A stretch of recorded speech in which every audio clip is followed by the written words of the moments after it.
Okay, all right, that's it. Beautiful ray shining across the sky, light of the world, shine on our hearts and lives. Welcome the widow to rejoice and turn her sorrow into dance. Hey mama, hey mama, in Africa, my Africa, beautiful Africa, hey, my Africa. Beautiful sun, making the world to see. Darkness is gone, letting our hearts break free. Watch little colored boys and girls shaking the shadows into dust. Hey mama, hey mama, hey mama, hey mama, in Africa, my Africa, beautiful Africa, hey, my Africa, in Africa, my Africa, beautiful Africa, hey, my Africa.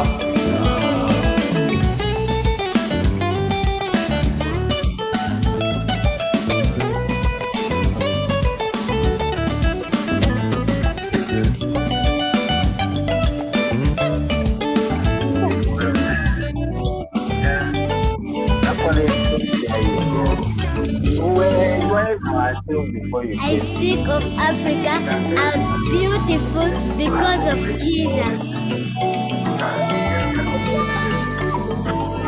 He has given us life and life so abundantly.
You understand?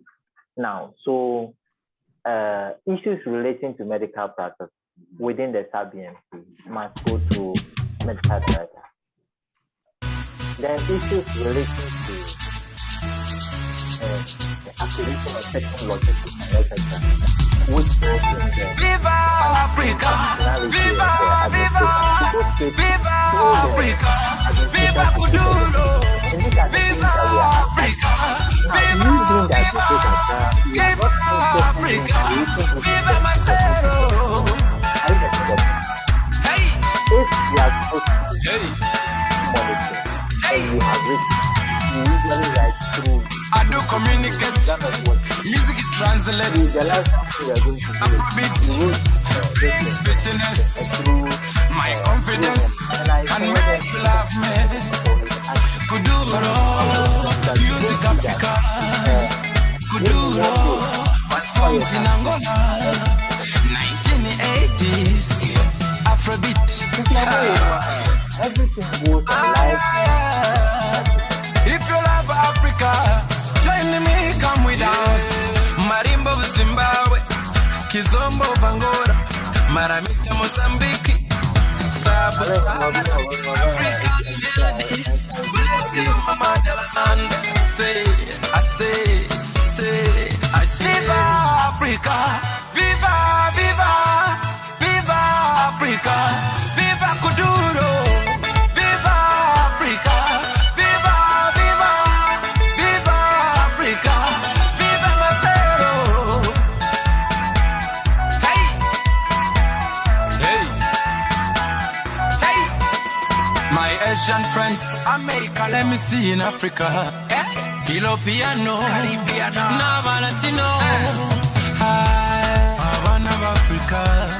We loving everybody. When you come to Africa, feel at home over there.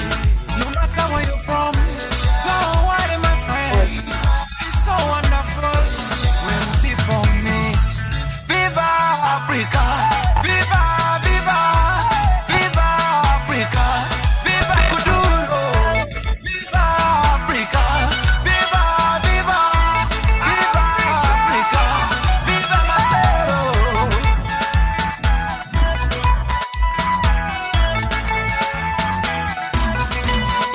Yeah. Scream and shout, shake your body. I say scream and shout. Life is too short.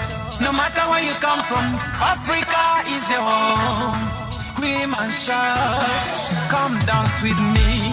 Cheza, cheza, hey. Cheza mziki, cheza, hey. Cheza, cheza, hey. Cheza mwana wa Afrika, hey. Cheza, cheza, hey. Cheza baba, cheza, hey. Cheza, cheza, cheza mwana wa Afrika. Isundu of Senegal, Brenda Fassi, Ivoni Chaka Chaka, Kana Bongo Man, Kofi Olomide, Oliva Mutukuzi, Juliana Kanyomozi. File, file luta, file Bongo de Harambe, Harambe, Samuel Eto'o, Harambe, Harambe, Yaya Toure, Didier Drogba, Baba Adebayo. East Africa, Mashariki, North Africa, South Africa, West Africa, Central Africa. Hey, oh Mama Africa, ha ha, Eddie Kenzo Africa. Hey, Mama Africa.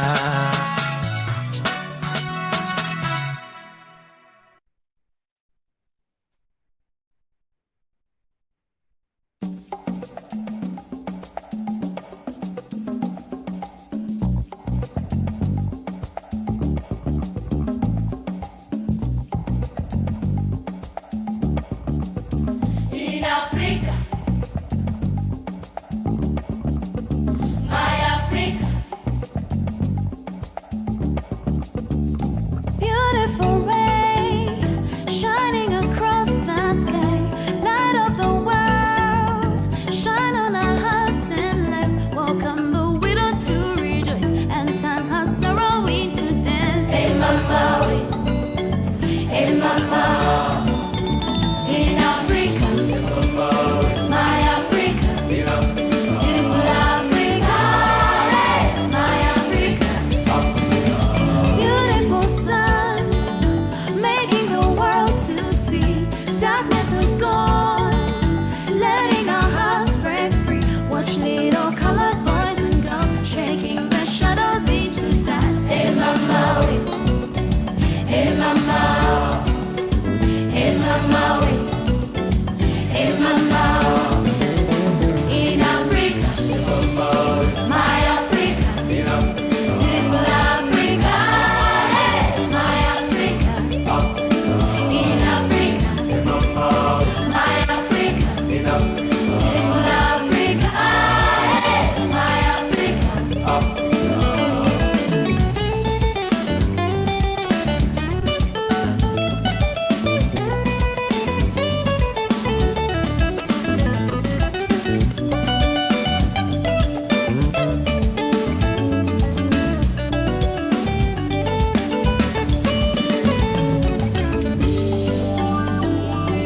I speak of Africa as beautiful because of Jesus. has given us life and life so abundantly.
Thank you so much. Thank you for joining us this minute.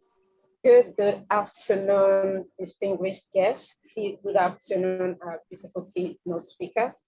Good afternoon, our awesome participants. And good afternoon to the amazing planning committee that have been able to put this together. We want to use this minute to say welcome, welcome, welcome, welcome everybody from every part of Africa and outside the continent. It's a beautiful time. Welcome to this maiden edition of the conference, Promoting and Harmonizing Organization Development in Africa 2021, August 2021. It's a beautiful time. It's a time that we've all been waiting for. A lot have been put together. So many people have been able to work behind the scene. And the whole essence is how can we move our continent forward? How can we take it from where we are currently, and where are we hoping to get to? So we're happy to have everybody today, and we believe that the minutes spent, the hours spent today will be judiciously used, will be beneficial, and at the end of the conference, we'll have a lot to take back. So I want to say, sit back, relax. Please don't be in a rush to leave. Don't be in a rush to leave a particular schedule, because every schedule is fully packed. Thank you for coming. Thank you for bringing your wealth of experience.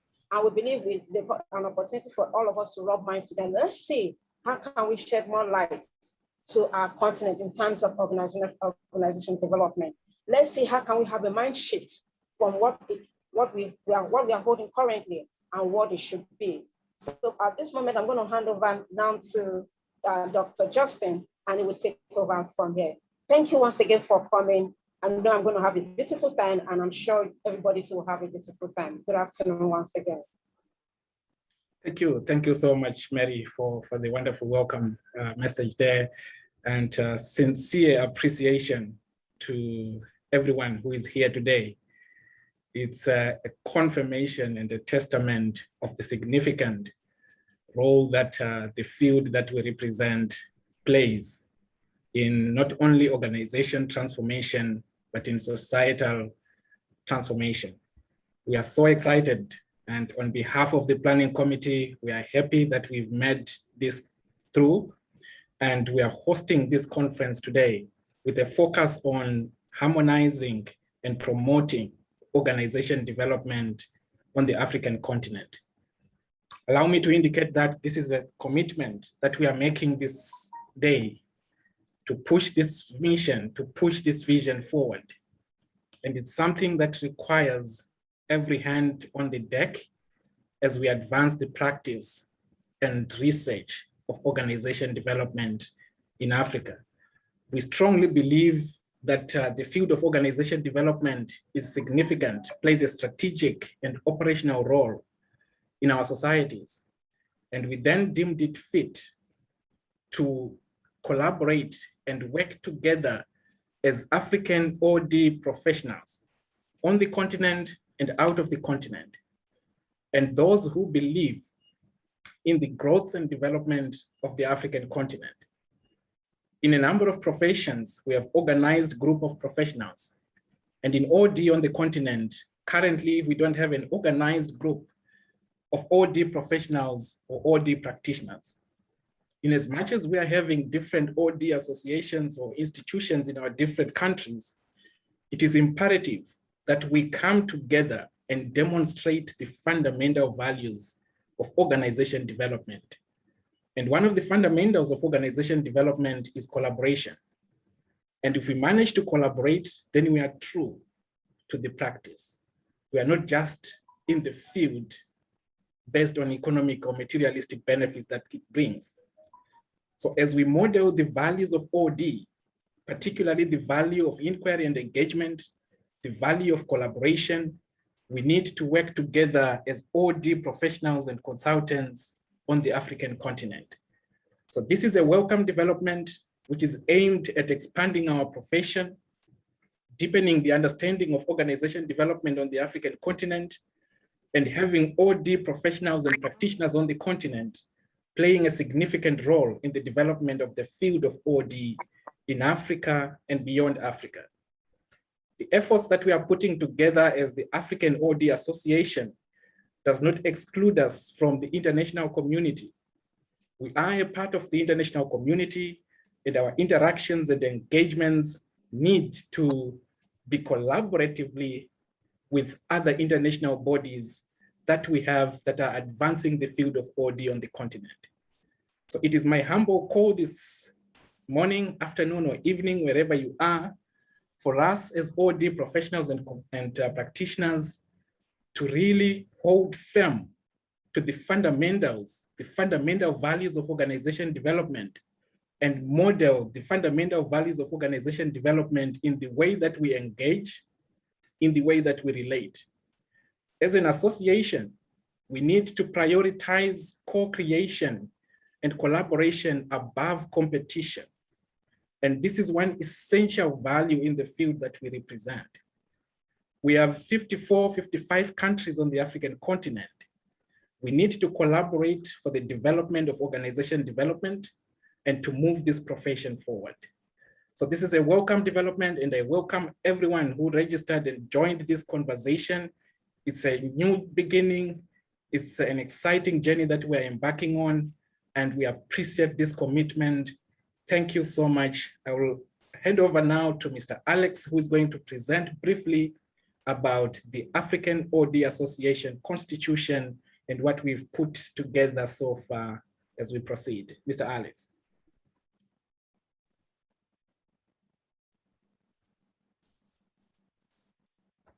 Thank you very much, Justine. Never doubt that a small group of thoughtful, committed citizens can change the world. Indeed, is the only thing that ever has. With those words of Margaret Mead, I am proud to note that Africa has once again taken one of its giant strides. This time, it is about a meeting of minds in the organization development space, of which we all form a part. Effectively, it is to discharge our obligations and profession to lead the conversation in the continual co-creation of an African, and for that matter, world community that works for all of us as we hold ourselves accountable as citizens for the well-being of the larger collective of which we are part. This we commit to do through our association, which is being outlawed today, which shall be known and called the African Organization Development Association, AODA, AODA for short. Who or what then is AODA? The AODA is established to bring together all OD practitioners, institutions, and professionals in Africa to advance the practice and values of organization development, and also to maintain quality standards of OD practices. What are its objects? To spotlight OD practitioners in Africa and recognize their inputs, shed light on the strategic intent and operating framework of the Africa Continental OD community. Give OD research and practice a consistent and structured formality based on planned perspectives. Harmonize the admission, training, and certification of OD professionals in the continent. Co-host workshops and conferences targeted at advancing OD practices in Africa. Ensure OD practices and research get recognized during Africa Continental conversations.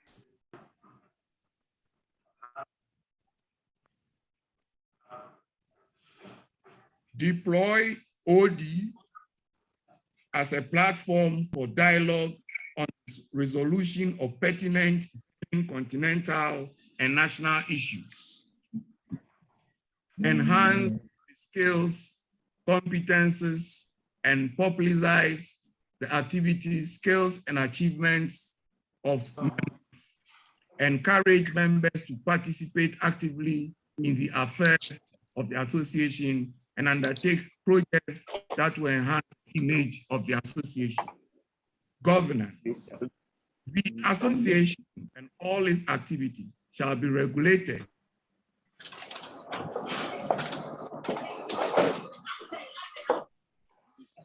Sorry, Mr. Alex, please unmute yourself. Can I request all participants, please mute your microphones. Can we please demonstrate some Zoom etiquette? Kindly mute your microphone so that we don't interrupt the proceedings. I request everyone to mute your microphone. I'm trying to unmute certain people and they are unmuting again. I might be forced to remove people from the meeting. Kindly mute your microphones. Mr. Elom Ochi, please.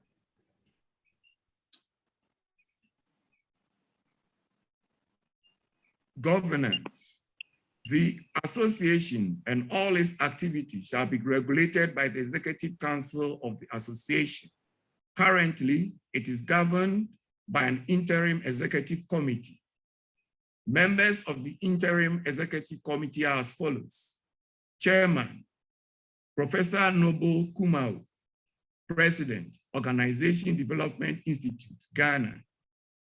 First Vice President, Southern Africa, Dr. Justine Chinoperekwe, Center for Organization Leadership and Development, Zimbabwe.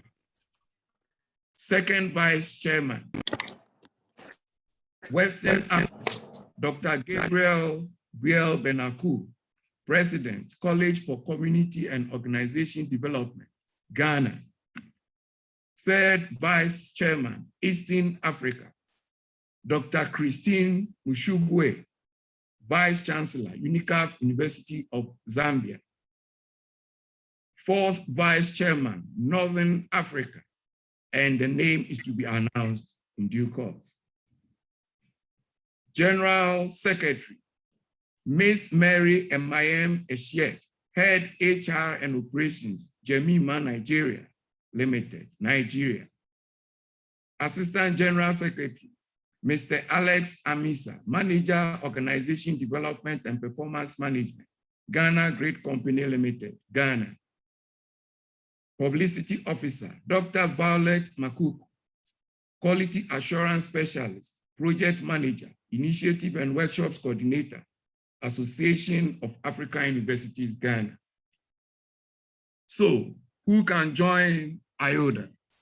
Membership of the association shall be open to any person with organization development qualification with good standing in practice. Members will join through already existing AODA registered OD institutes in their country or region. Members will therefore obtain dual membership. A formal agreement is to be signed between AODA and the institutes. But I should be quick to add that in case there is no institution in your country, you may directly join the African organization. What are the benefits for joining?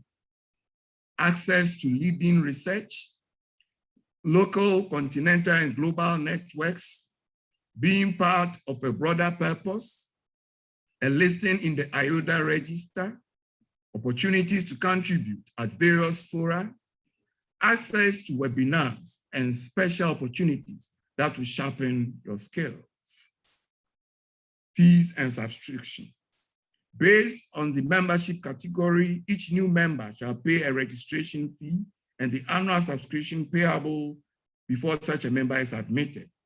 Through the AODA Registered Institute, each member shall pay an annual subscription determined from time to time by the association.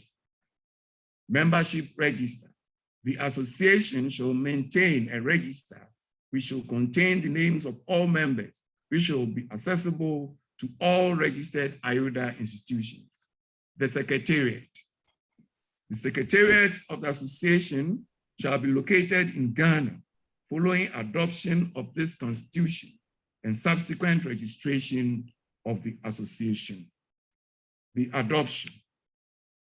In the light of the foregoing, and on behalf of all of us, I do hereby declare the Constitution of the African Organization Development Association duly adopted to guide the development of our association, all its subsequent programs, rules for interaction and engagement at this maiden conference. Thank you.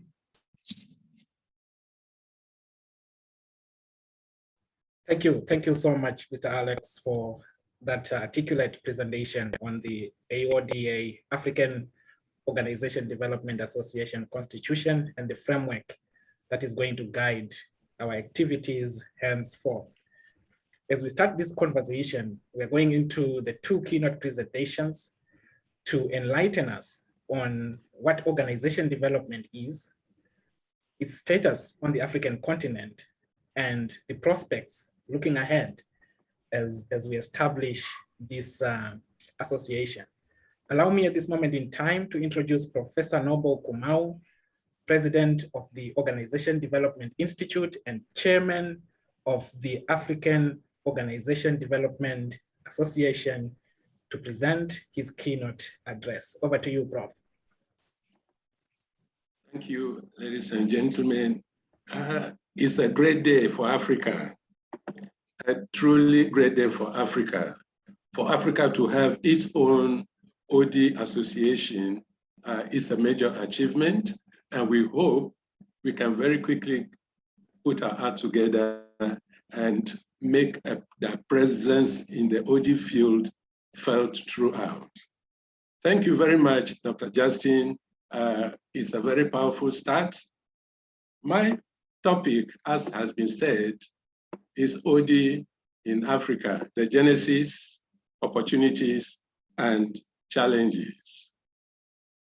My short presentation will cover OD in Africa per se, the genesis, the current state, opportunities, and challenges.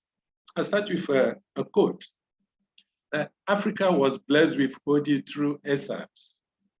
ESAPs stand for Economic and Structural Adjustment Programs. It gained traction in South Africa and Ghana, but still almost a very empty glass. Its growth in the continent has been very slow. Yet, huge opportunities lie therein for practitioners. We need to lift up our heads to look beyond the mountains, and we will see the great potential for OD on the continent. Yes, my name is Noble Kumau. I'm the president of the OD Practitioners Association in Ghana. I'm a member of the board of directors of the International Society for Organization Development and Change, USA. I'm the current chairperson for the Richard Beckard Award Committee of the International Organization Development Association, USA. I am a winner of the Richard Beckard Award of the AODA in 2010. Currently, the president of the AODA Institute, Ghana, involved in training AODA practitioners at postgraduate diploma and master's degree levels in AODA. Organization development in Africa is still relatively unknown, still confused with management and leadership training or human resource management. People still perceive AODA as encompassing only training. Those who have heard about AODA think it is a quick fix for their organizational problems. In our book, Global AODA, A Model for Africa and the World, Kumawi and Cross 2007, we define AODA as involving the facilitation of an organization's ability to self-reflect, self-regulate, and take control of its own processes of improvement and learning with a view to effectively achieving its reasons for existence. In 2002, the International Society for Organization Development and Change, USA, formerly known as the AODA Institute USA, published an article in the AODA Journal titled AODA Definitions. They listed 27 definitions of AODA. From 2002 to date, I believe additional definitions might have come to light. My own definition in 2007 was not among these 27 definitions quoted in 2002. There is no statistics on AODA practitioners on the continent of Africa, nor data on their activities. Lack of associations on the continent is a factor. South Africa has an association, and Ghana made several unsuccessful attempts before the current ODPA, thanks to very capable individuals like Professor Samuel Mensah, Bishop Samuel Mensah, and co. AODA in Africa was triggered by the economic and structural adjustment programs in the 70s and 80s. This was an era of clamor for independence on the continent of Africa. It resulted in heavy withdrawal of resources by the colonial masters, poor planning and investment, external shocks by governments, mismatch between expectations and reality, high population growth. Most African countries were in crisis because following independence, the colonial masters pulled away most of their resources, leaving any country that dared to become independent in crisis. Strategies to manage resources in the aftermath of independence was not well coordinated. The economic and structural adjustment program sought to accelerate growth through private sector.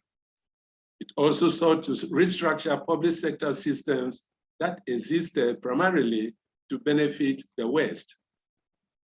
The IMF and World Bank introduced the ESAPs, or the Economic and Structural Adjustment Programs, as a reformation agenda for Africa. The structures were to be re-engineered and reoriented to accommodate private sector involvement. As part of conditions for extending aid for reforms, AODA consultants were to be used. Africa did not have its own trained AODA consultants. Most AODA consultants brought in were from the West. As a consultant in the United Kingdom at the time, I was also brought in as well. I worked in several African countries, helping them to restructure. Critics of the ESAPs, the Economic and Structural Adjustment Programs, believe it was a failure. Why? Cultural context. Africa needed its own breed of AODA consultants who understood the culture within which we were operating. This point was profoundly made in a statement by GTZ and EZG. GTZ is now called GIZ in 1995. They said, and I quote, "Worldwide, there has been increasing pressure on organizations to improve their performance, to survive the conditions created by such factors as economic recession and structural adjustment. Attempts to use European and North American professionals often produce limited successes, as the expatriates lacking understanding of the context in which Africa or African organizations operate." Today, this comment will equally pass as it was in 1995. I saw a niche for Africa. OD indeed could be the missing puzzle to Africa's problems. I started short training programs for a few interested individuals in Ghana, Ethiopia, Kenya, and so on. Subsequently, GTZ and EZT contracted me as one of the international OD trainers on an African-wide OD practitioner training program in 96, 97. They brought also some of my colleagues from the West. It became the first formalized OD training for Africans in the profession. Most of the students from all over Africa went on to practice in their respective countries. Examples are Benarico from Nigeria, Alfredo Masive from Mozambique, Dr. Charles Banfo from Ghana, and so on and so forth. Subsequently, I opened branches of OCSC, that's Organization Capacity Improvement Consultants, as we were then known in other parts of Africa, Ghana, Kenya, Ethiopia, Zimbabwe, and so on, just to make sure that Africa has enough OD practitioners so we don't have to rely on foreign expertise where OD was concerned. OCSC later partnered with the University of Cape Coast, Ghana in 2003 to organize the first accredited and institutionalized professional skills training program in Africa. It organized professional OD diploma programs hosted in Ethiopia 98, 99, Kenya 99, 2001, and from 2001 to date in Ghana. The OCSC, or the Organization Capacity Improvement Consultants, partnered with the University of Cape Coast to mainstream OD training in the university system. The partnership trained over 800 individuals between 2003 and 2015 at the postgraduate and master's degree levels. The partnership with the UCC was changed to affiliation, and the name also changed to become Organization Development Institute as we are known today. Just to drop this in Ghana, if you're a private university, you have to gain affiliation with a public sector university before you can get accreditation. So we really didn't have a choice. What are the benefits of our OD programs? When you go through our postgraduate diploma and our master's degree program, you will be able to write a consultancy proposal. Let me say a winnable consultancy proposal. You'll be able to conduct organizational effectiveness assessment, assess the effectiveness of teams, conduct organizational culture assessment, write and present organizational effectiveness assessment, undertake effective coaching intervention, conduct strategic planning intervention. You also deepen your understanding of the characteristics of an effective OD consultant, assess and strengthen clients' emotional intelligence, facilitate dynamic team building intervention, undertake large systems intervention, conduct management and leadership development intervention, and above all, you should be able to establish and run a successful consultancy business.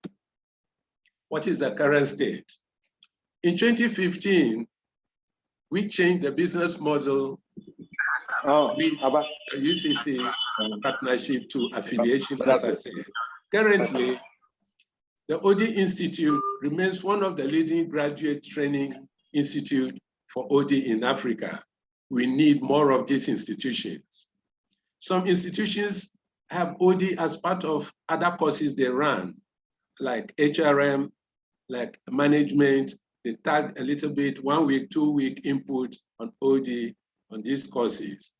There are a few OD skills training programs in Ghana, South Africa, Zimbabwe, and so on. Increasing number of trained OD practitioners is yet not up to even 0.0001% of the total African population. Most students we get in the at the OD Institute here are public sector workers and workers from international development organizations, mostly used by international organizations like the USAID, the UKAID, the GIZ, the NIDA, UN organizations, the World Bank, and so on. The good thing is that they use OD in public sector organizations and NGO sectors. Gradually, the public sector in most countries in Africa are getting to know about OD. However, the international organizations push the public sector workers after their OD training, which means that we need to help produce more, train more. The OD Institute Ghana and COLD Zimbabwe have now come together to provide similar and cutting-edge OD practitioner training programs on the continent. If you visit our website, you'll be able to get more, find more on this arrangement. Opportunities. The fastest growing and most profitable businesses in Africa typically see challenges as a spur for innovation. Successful African innovators are becoming deeply conscious of the barriers to their businesses' success and careful to build long-term resilience into their business models. It creates an opportunity for OD practitioners. Increasing awareness of OD in Africa is an opportunity for young and novice practitioners to do pro bono to market themselves and get known for their OD skills. Africa is the second largest market for investment by foreign businesses, especially European consumer businesses. Look at this. In 2015, the population of Africa was 1.2 billion. In 2030, it's estimated that we will become 1.7 billion. And by 2063, 3 billion in population. A huge labor market with 46% of our youth, of the youth being the total population in that time. Favorable economic indicators for Africa exist. Increasing number of organizations per day in Africa. Foreign direct investments in Africa keep rising, estimated to grow at 5% this year, despite COVID-19 and the variants. Out of 10 fastest growing economies in the world in 2018, 6 of them were in Africa, with Ghana at the top of the world ranking. World Bank's 2019 Doing Business Index, 5 of the 10 most improved countries are in Africa. The opportunities are glaring. 1/3 of all reforms recorded globally were in the sub-Saharan Africa. Reforms will continue due to fiscal indiscipline. We will require practitioners with some amount of technical knowledge in finance and organization development.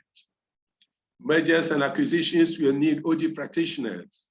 Local content laws across countries in the continent favorable for practitioners. Bold attempts to shift power relationships through private sector and civil society organizations. OD practitioners can supervise this shift. Francophone, Lusophone, and Arab African largely left out of OD training. Training concentrated in Anglophone countries. Practitioners must learn other African languages. A high number of jobs in Francophone countries are waiting for you. Only few accredited OD training institutions in Africa, not more than 5. Every country should have at least 1 accredited OD training institution, at least 1. The gradual acceptance of technology in interventions rather than face-to-face is also an opportunity. A cost-cutting measure for organizations. For example, I did a successful virtual dynamic team building for a group with 18 participants from 6 different countries. It was very successful. The availability of journals, online courses, social media, good for knowledge sharing, self-development, and marketing. The chairman of the Pan-African company, Econet Group, remarked, Africa is a continent with extraordinary challenges, and it is a cop-up just to wait for governments to deal with them. If you see a problem, brothers and sisters, think about how you can solve a piece of it. There are challenges. Foreign practitioners still taking most of the important jobs. Proliferations of all sorts of consultants from the behavioral sciences background tagging themselves as OD consultants. A concern for credibility of the profession. Lack of well-recognized national and continental professional associations to regulate and give credence to the profession. Highly polarized political system. OD very suited to solve problems in African political system. For example, my work for one political party in Ghana resolving conflicts at the top of the organization was very successful, but yet polarization gets you tagged because the other parties will think, oh, you have worked for them, therefore you are one of them, and they will not want to have anything to do with you. Unfavorable cultural practices. Feedback is still a cultural problem. Dissenting or alternative voices not countenanced, a way before complaint culture of leadership, sycophancy at the highest level. Accountability, not part of our DNA in Africa. Overly profit-driven nature of African organizations cannot wait long to reap benefits of OD, are unwilling to pay for services like OD. However, they find interventions like dynamic team building very useful. Practitioners can start from there. Low research and data sharing, non-existent. OD is driven by research. Availability of data is important. Collaborations among practitioners not happening due to lack of trust. Low research and data sharing, non-existent. Intense and selfish desire to own, I agreed, is the DNA of African cultures. This must change for us to progress as a continent. Fortunately, things are beginning to change, and this gives one some degree of hope. In conclusion, ladies and gentlemen, OD has come to stay in Africa. The opportunities far outweigh the challenges. How can we make OD known in Africa? National associations should be formed. CPD or continuous professional development activities should be encouraged through these associations. Collaborations should be vigorously promoted. Research and other publications will market practitioners somehow requested, and someone requested an OD support from me after coming across my book, Father of OD in Africa, The Journey, the Struggles, and the Career, which we found on Amazon, and asked me to support them. So let us publish ourselves, our existence, and what we do. People will discover us. Ethical code and responsibilities for practitioners still very relevant. African practitioners should be technologically savvy because that is where we are now. Ladies and gentlemen, thank you for this opportunity to share these few thoughts about my topic, OD in Africa, the genesis, opportunities, and challenges. Thank you very much. Thank you so much, Professor Kumau, for that insightful presentation regarding the genesis and current state and opportunities of OD on the African continent. And to start a conversation in the spirit of OD, allow me to ask the keynote speakers we have here to just share briefly on your presentation. I will start with Mr. Martin Kalungu Banda, then I'll go to Dr. Violet, Dr. Makuku, Dr. Roland, and then I get feedback from participants. Mr. Martin, if you can share regarding Prof. Kumao's presentation. Hello and good afternoon, good evening in different parts of the world. For me, the subject of OD and the African continent, particularly when we talk about research and knowledge on the continent, we need to make reference to traditional wisdom. I just wanted to pick one little line of feedback. In my OD practice in the Western world, feedback takes a certain format.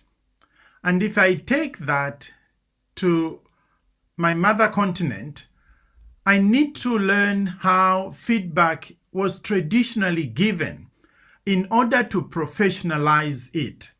Otherwise, it comes across as an attack, as foreign, as non-caring. So I loved the presenter's emphasis on the point of we need to conduct research that is truly relevant to local circumstances. Much of what we are calling knowledge on the African continent has the baggage of Western slant and colonialism even. How do we decouple the knowledge on the continent, professionalize it so that we can truly be relevant to the wisdom of our people? For me, we are in a conundrum. Most of our education system, those of us who are OD practitioners, we were educated in Western models of learning. And we simply supplant that model on the continent. And therefore, we meet a lot of dissonance. Because the continent needs its own. That will take a lot of time, a lot of research, and the willingness to, for a period of time, suspend the lenses through which many of us, if not all of us, have been trained. That would be my early thoughts. Thank you. Thank you. Thank you so much for that. Prof. Kumao, you will comment on this as you wrap up the presentation. I'll go to Dr. Violet. Thank you very much, and congratulations for having started this conference, and it's something which is highly educative. I just want to comment Prof. Noble for just being frank. Within the African culture, it's also problematic for someone to be as frank as he has been, especially with our challenges. So I urge us all to check on what he gave us as challenges if we want to move forward, so that we can turn those into opportunities, and also accept that we normally err in those areas. So it starts with recognition and then acceptance. And then the next step now is to resolve, and to have the resolve also to say, I want to change, and change starts with an individual. I thank you. Thank you so much, Prof. Noble. That was great. Thank you. Thank you so much for that input. Recognition, acceptance, and then resolution is the call to action there from Dr. Makuku. Thank you so much. Dr. Christine. Dr. Christine. Thank you so much. I really appreciate the presentation that was done by Professor Noble. And I think, like Dr. Violet indicated, this was a frank talk to us. And agreeing with the presentation that Martin has also presented in line with our culture and the fact that, you know, we need to look at ourselves. It's really important that we come back to who we really are. And because from that basis, I think that's how we are going to develop even OD in Africa. Because like he has indicated, the majority of us, if you look at our CVs, they all show that we have been educated in our foreign modes. And now to bring that into OD, I think it will help us, but I think we still need to come back to what we really are as human beings, as Africans. And so the cultural part of it, as he raised also, I know certain issues or elements of culture tend to conflict with development. Say, for instance, like feedback, as it was indicated. It's a difficult thing in Africa to give feedback.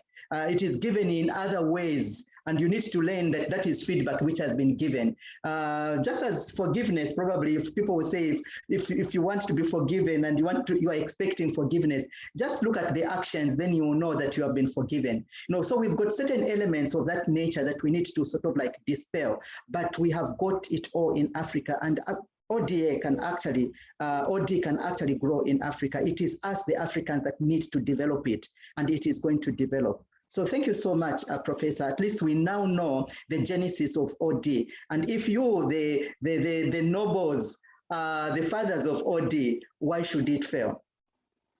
Thank you, thank you. Thank you so much for that emphasis. Dr. Roland.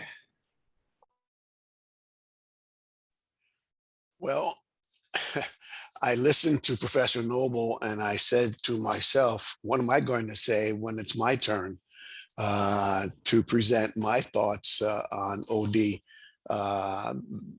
Professor Noble has given you all the history of OD in Africa from his perspective, and the challenges and opportunities that are present for those of you who want to take the field of OD and make it your own. I heard in the comments from others following Professor Noble's presentation, similar thoughts to my own. I concur, for example, with what Martin said. I believe it is absolutely important to understand the culture in which OD was first introduced. Well, not the culture in which it was introduced, but to understand the fact that it comes out of a Western culture, and that Western culture doesn't align neatly with the culture in Africa. And by the way, it is my sense, and I invite correction if you feel that I am wrong, with Africa being as diverse as it is, 54 countries, with cultures that are extremely diverse across Africa itself, across the continent, I don't know that it is possible to have a single African OD culture. I wonder about that.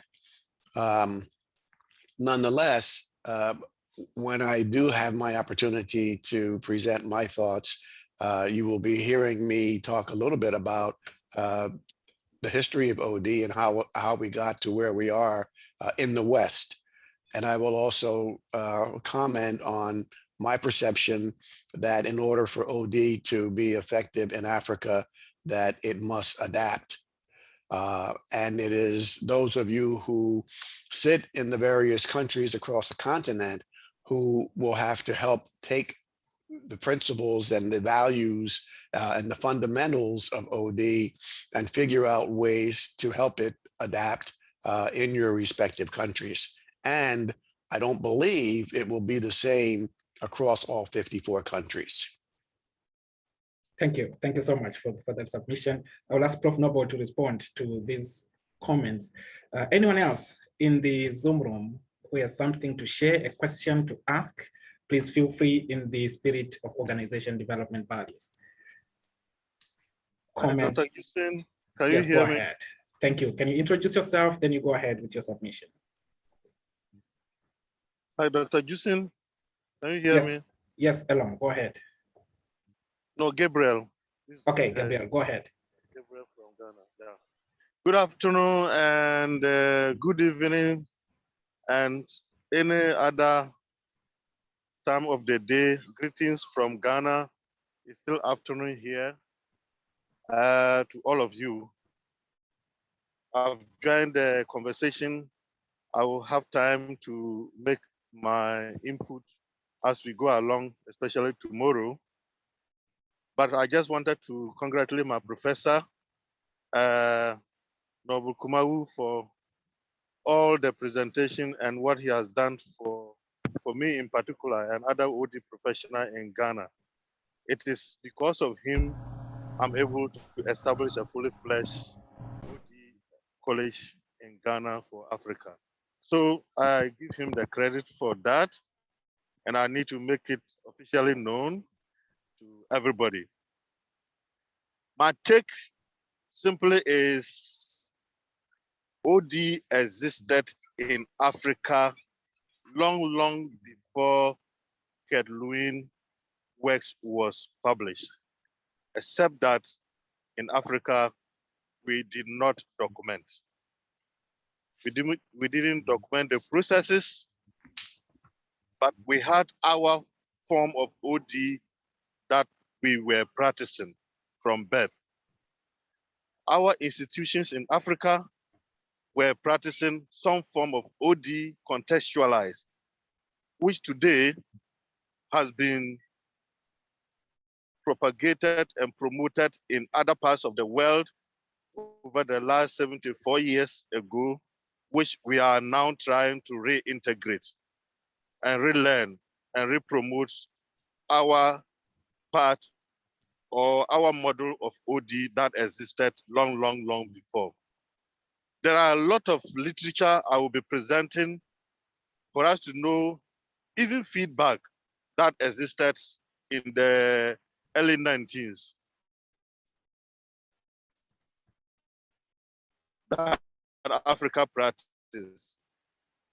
Feedback was formed in a different cultural environment.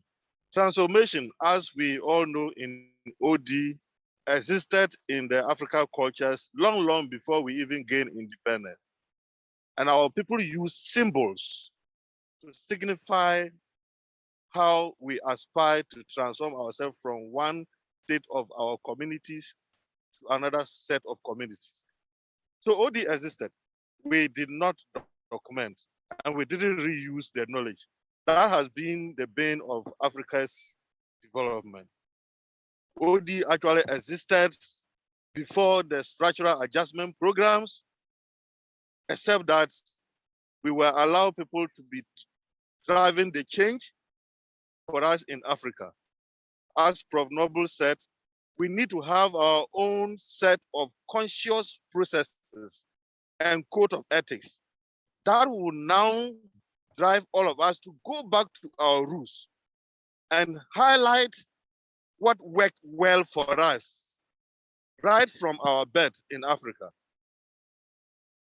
We will take opportunities from now after this conference to gather all the evidences, the indigenous knowledge that were available that really help our people to self-govern themselves, that allow our people to have good therapies for themselves, that allow our people to make peace with themselves until we had external forces that really disperse Africa.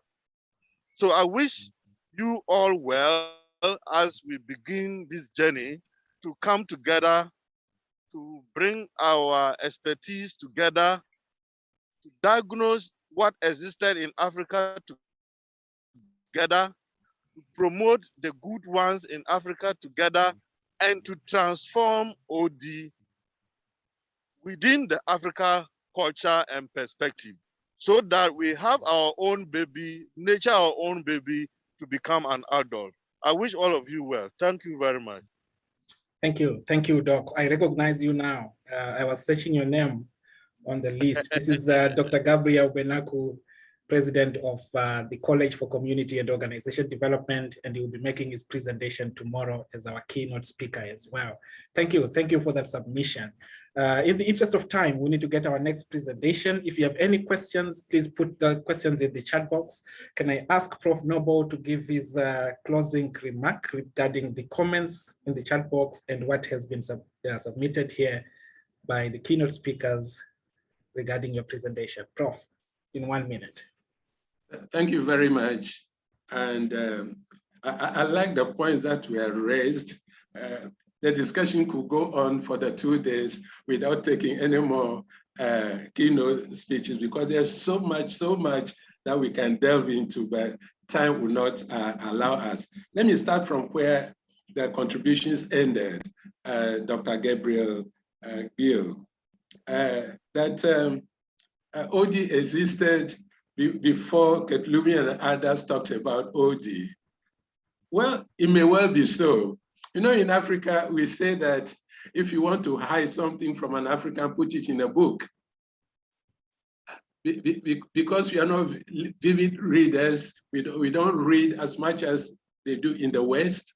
So maybe because we have not written it like Gabriel said, but then knowledge grows. For example, bones are being discovered today that they are coming out with theories that is proving to us that they were older than the previous skeletons that they found, and therefore changing the years. So maybe if Africa can put what is claiming as OD and existed before the West wrote about OD, we can also change that history. That's a challenge to all of us to look at. I think, let me do 1 or 2 other points. Dr. Roland Livingston made a very interesting contribution, probably paving the way for his own presentation later. That no singular culture in Africa can handle the, yes, Africa has many countries, 55 to be precise, and even in one African country, there are several cultures. Now, I remember, I can see the face of Alette. I remember in 1998, AODA had a conference in Nairobi, Kenya. And the topic that I was given to facilitate was drum beats of OD. Does Africa need its own brand of OD? Drum beats of OD. Does Africa need its own brand of OD? A lot of people participated in that workshop. To cut a long story short, the answer was no. Africa does not need its own brand of OD. However, the practitioner must be conscious of the culture in which he or she is practicing in order to make an impact in the intervention he or she is conducting. You can find that it's very well captured in our 2007 book, Global OD, A Model for Africa and the World. I want to cover the other points. I know very soon Dr. Jasin will lock me out because of time. Yes, you have 1 minute. Accountability is a major concern all over Africa. That is why Dr. Vallet will never be out of a job. Quality is assured. Now, accountability. And if you look at the values of OD, the philosophies of OD, openness, honesty, you will see that if we can imbibe those values of OD, you begin to question some of the things we do that kind of glare at the issue of accountability. That kind of challenges some of the things. I don't want to use the word corruption. I'm being polite in saying accountability. And you can see the relevance of the practice of OD in dealing with the issue of accountability. Thank you very much. And I want to also say thank you very much for the honor done me by asking me to be the chair for the interim leadership of the Africa OD Association. With your support, I'm sure we'll move to the next level. Thank you very much. Thank you so much. Can we just grab a cup of water, or glass of water, or tea in just 2 minutes? Then Dr. Roland will make his submissions. Just 2 minutes break as we take a glass of water or tea or coffee, and then we proceed in 2 minutes. Thank you so much.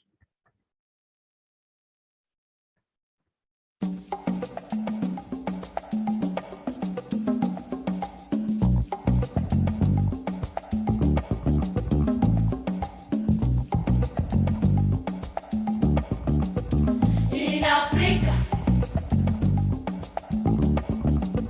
my Africa, beautiful ray shining across the sky, light of the world, shine on our hearts and lives. Welcome the widow to rejoice and turn her sorrow into dance. Hey mama, hey mama. In Africa, my Africa, beautiful Africa, hey, my Africa, beautiful sun, making the world to see. Darkness is gone, letting our hearts break free. Watch little colored boys and girls shaking the shadows into dust. Hey mama, hey mama, hey mama. Hey mama, in Africa, my Africa, beautiful Africa, hey, my Africa, in Africa, my Africa, beautiful Africa, hey, my Africa.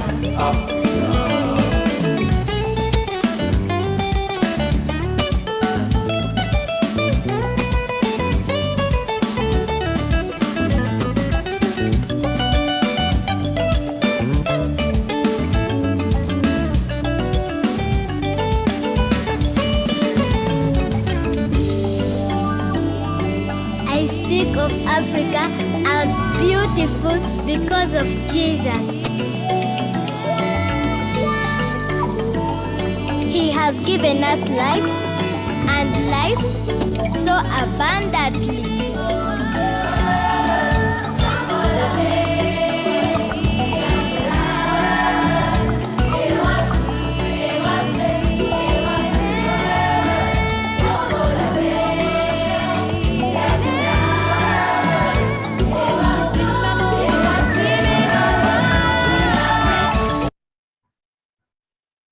Thank you so much. I have the honor of introducing Dr. Roland Livingstone, who is our guest on this conference.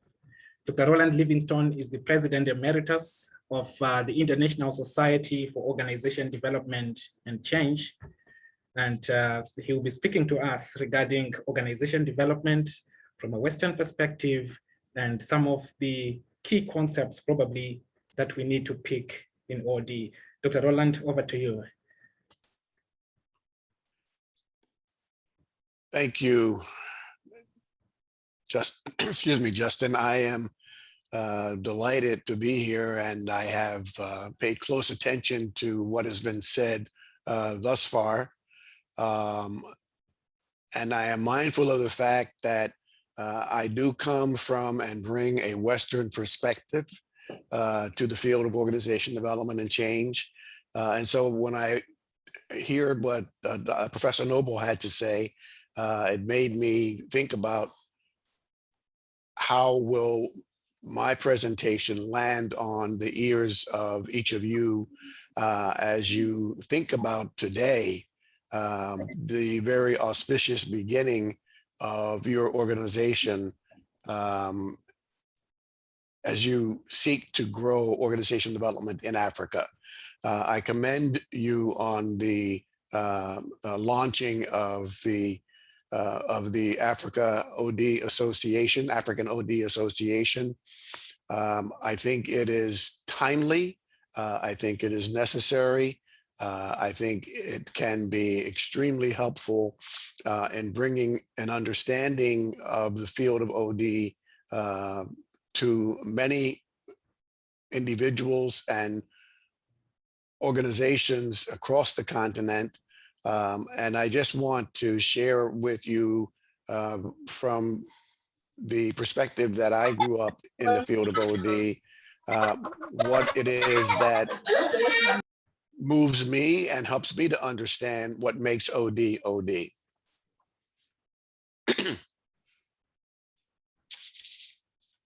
So let me see if I can move my slides, and here we are. So setting the context and understanding a little bit about the context of the field, I think, is important as Africa embarks upon education and research in organization development.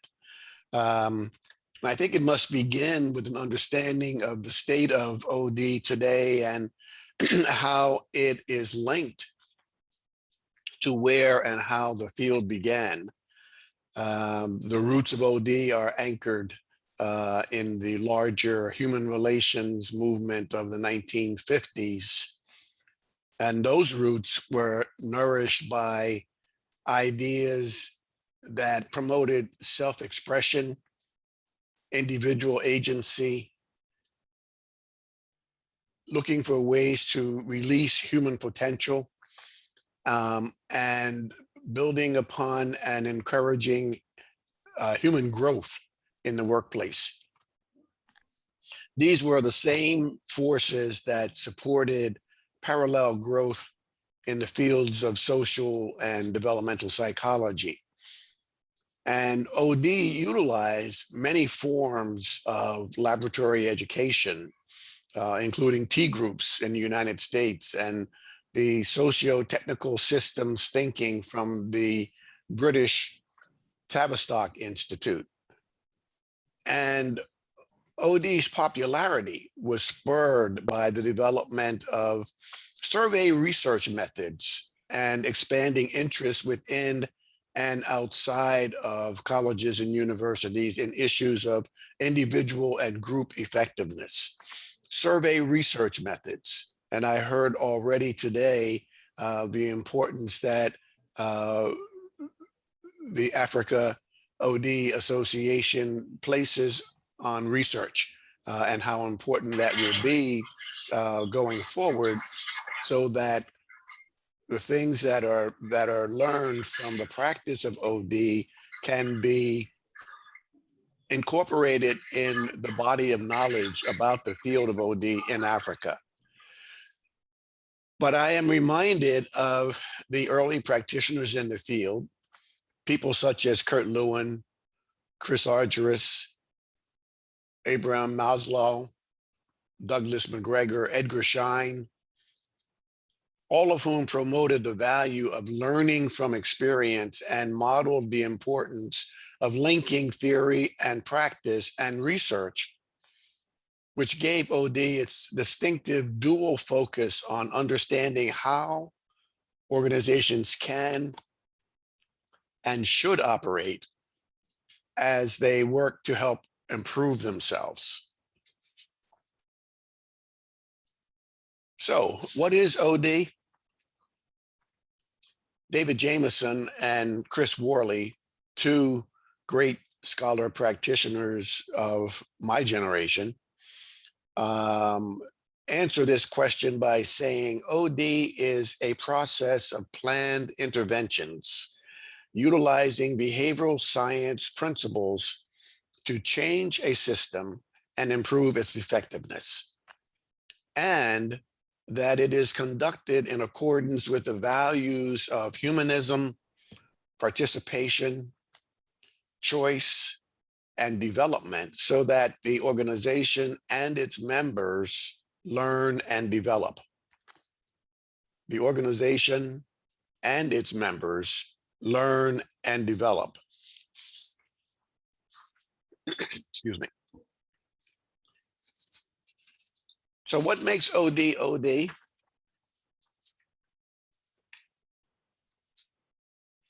Are the adoption of certain values. The values I said earlier of humanism and participation and choice and development.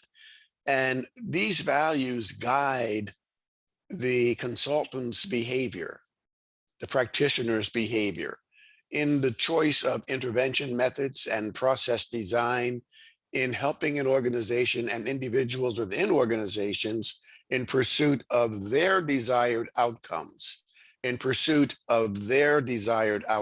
outcomes that the organization and individuals within an organization seek to achieve.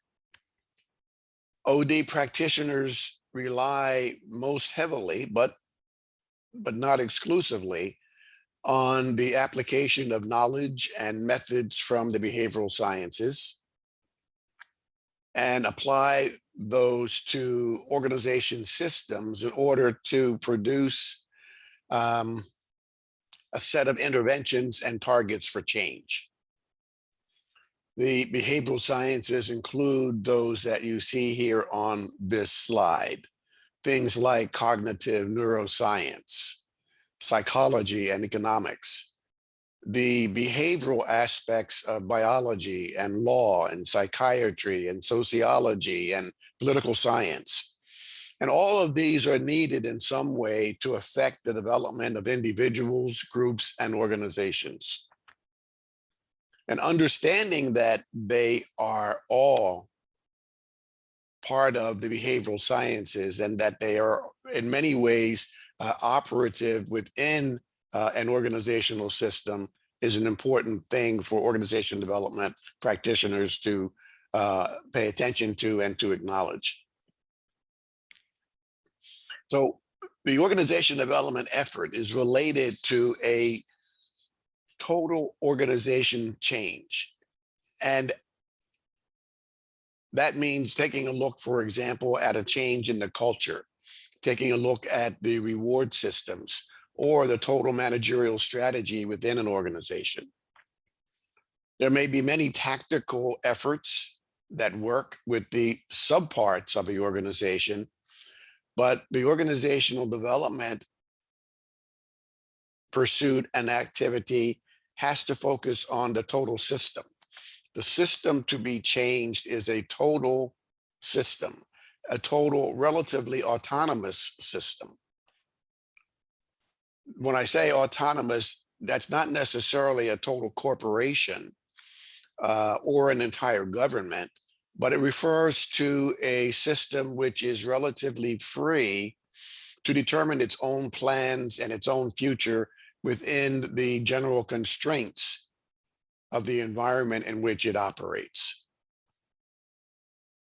So the system could be a department within a larger corporation, not necessarily the total corporation. The system could be a team that works within that department, not necessarily the entire department. But looking at the system, which is relatively free and able to determine its own plans and future within whatever constraints the environment imposes.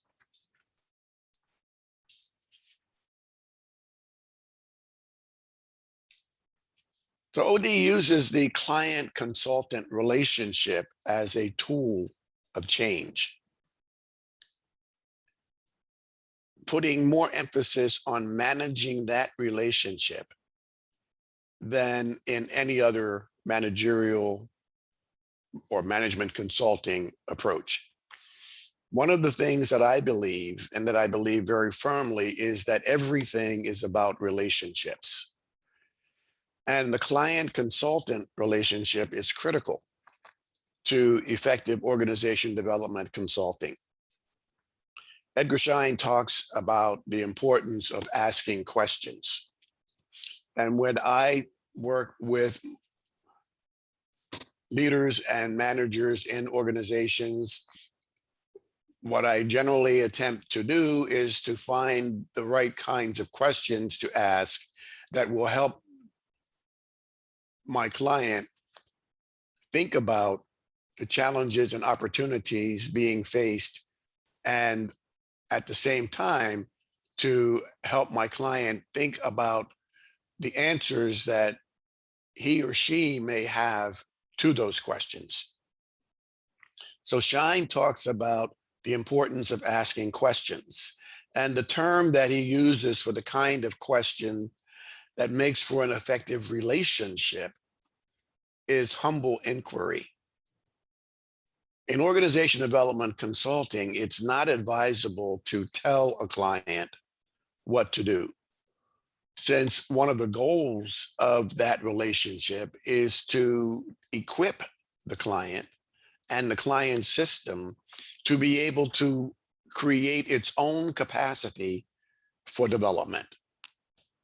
So it's important to ask questions to which you may not already know the answer. And also to really be interested in the response that you get so that you can build upon that response and help the client build upon his or her own thinking as they continue to consider the meaning of the question that you have posed. Now, you might say, why is it important to learn to ask better questions? Don't we do that automatically? My answer to your question, to that question, is that it's important to learn to ask better questions and to ask the kind of questions that help to build a positive relationship, because in an increasingly complex, interdependent, and culturally diverse world, we can't hope to understand and to work with people from different occupational, professional, and national cultures if we don't know how to ask questions and build relationships that are based on mutual respect and the recognition that others know things that we may need to know in order to get the job done. So as an organizational development consultant, it is generally not advisable to come with a notion or an idea that I know better what the organization needs or the client system needs than does the client system itself. Learning to ask better questions helps the organization that I am seeking to serve come up with its own answers. And that leads me to emphasize the importance of learning how to be effective in the use of myself as an instrument. The OD consultant who comes armed with a toolbox of models and theories is not going to be successful if they are unable to master the effective use of self as an instrument. So the skill is asking questions in general, and humble inquiry in particular, and asking questions in such a way that you are able to help an individual identify and make use of what he or she understands about themselves and the organization in which they operate, and ultimately how they can be more effective in using themselves as a leader or manager in that organization. So humble inquiry needs to be in three broad domains. One, within the individual, within your personal life, if you will, to enable you to deal with increasing cultural diversity in all aspects of work. Secondly, in organizations, to help identify the needs for collaboration among interdependent work units and to facilitate such collaboration. And I have heard that word used already in this conference several times, the word collaboration. And indeed, it is important for OD practitioners to learn how to collaborate more effectively, and asking questions is a way to do that. And third, in your role as a consultant, leader, or manager, asking the right kinds of questions helps to create the relationships and the climate that will promote the open communication that's needed for safe and effective performance of the organization's tasks and goals.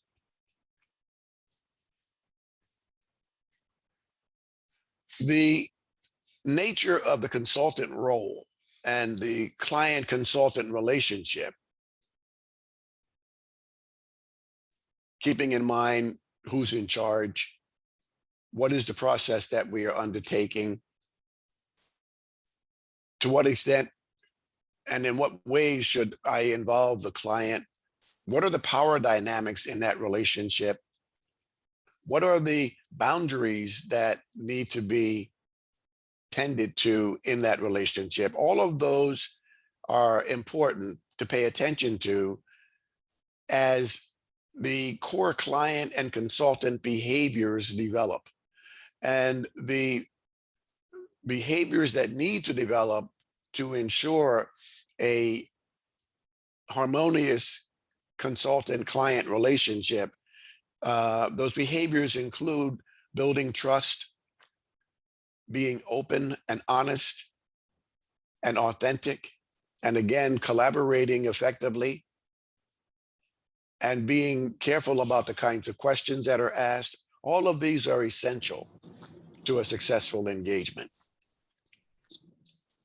And that includes a planned and designed process that is comprised of a series of interventions that are client-centric.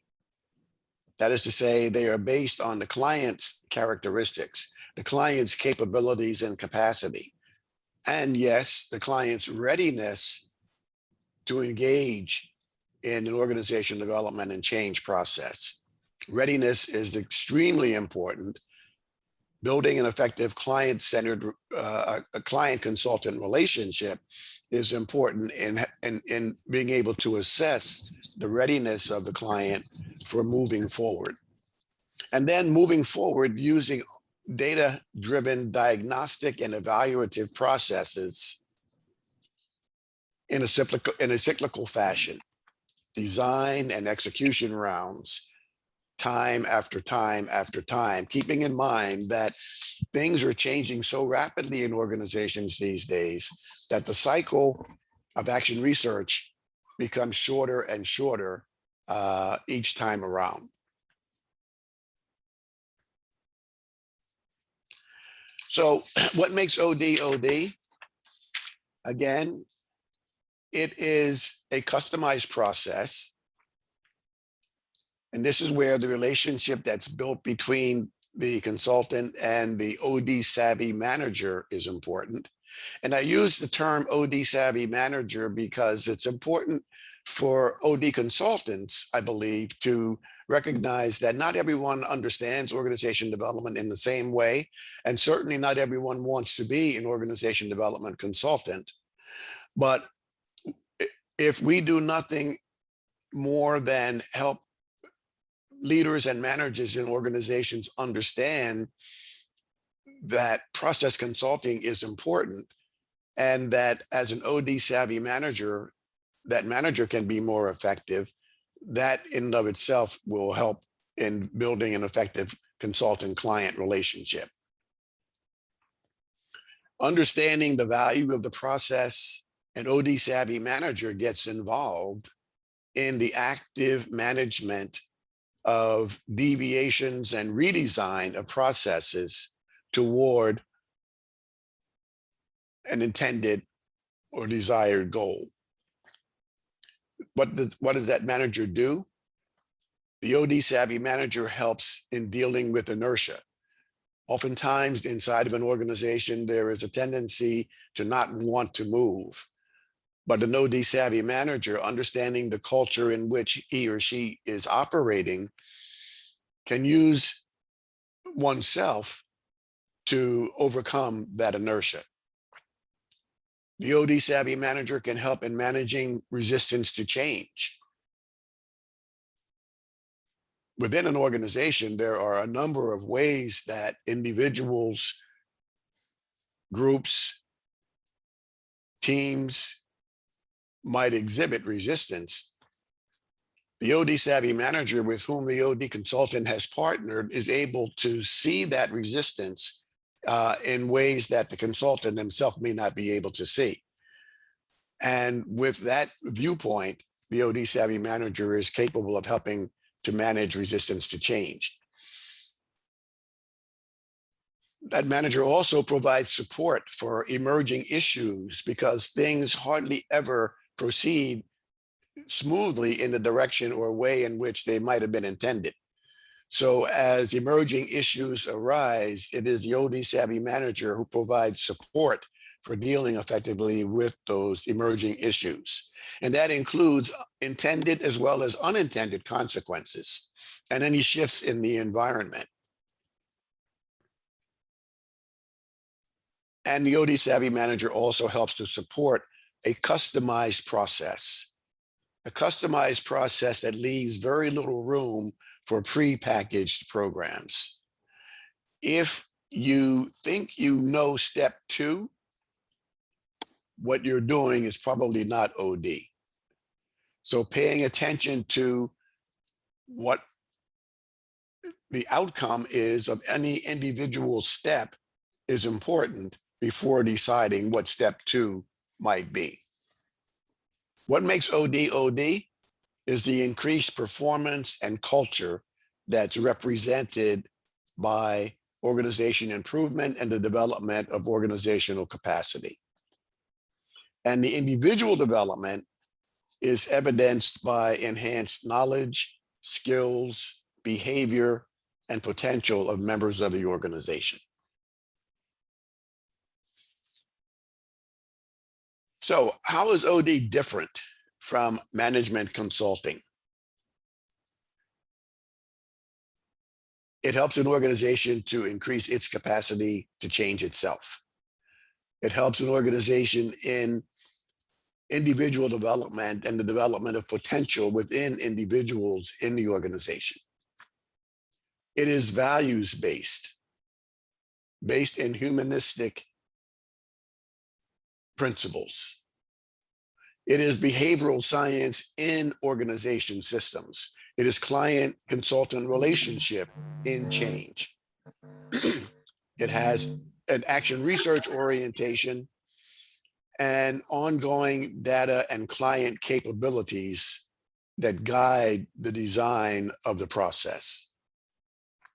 So in these ways, OD is very different from management consulting, and this is what we as practitioners in the field embrace and have embraced since the beginning of the field.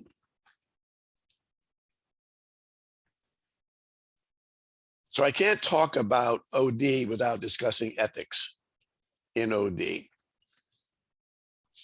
So let me just talk about that very, very quickly as I mention some of the ethical dilemmas that an OD consultant might encounter. Misrepresentation is the first one that I want to mention here. If a consultant claims an intervention will produce results that are unreasonable, that is not an ethical position to take. Or if the client portrays inaccurate goals and needs, or if one or both parties is operating under false pretenses, it's important to pay attention to that. Now, all of this may look different in one culture to another, from one culture to another. But nonetheless, however it shows up, misrepresentation gets in the way of effective organization development consulting. Misuse of data. Since the organizational development process is data-driven, we want to make sure that we don't misuse the data. Information that is gleaned from an organization should never be used in a punitive manner. There should never be any leaking of information, since part of what we do in data gathering is confidential in terms of collecting data about the system and being certain that we don't use the data in a way that is going to put any individual into jeopardy. So it's important to gain agreement up front as to how the data will be used. Coercion is another ethical dilemma that sometimes develops, where it may be that the client, our client in the client system, indicates that everyone should participate in the intervention. One of the things that we have held out as a belief in the field of organizational development is that individuals participate on a voluntary basis in interventions and in data collection. Team members should have the right not to be involved. And it's important for us as consultants to educate our clients about an intervention that we have decided upon before choices are made as to exactly what to do. And lastly, we want to make sure that we lessen the client's dependency on us so that we can get out of the way and allow the client and the client system to grow and to do its own work.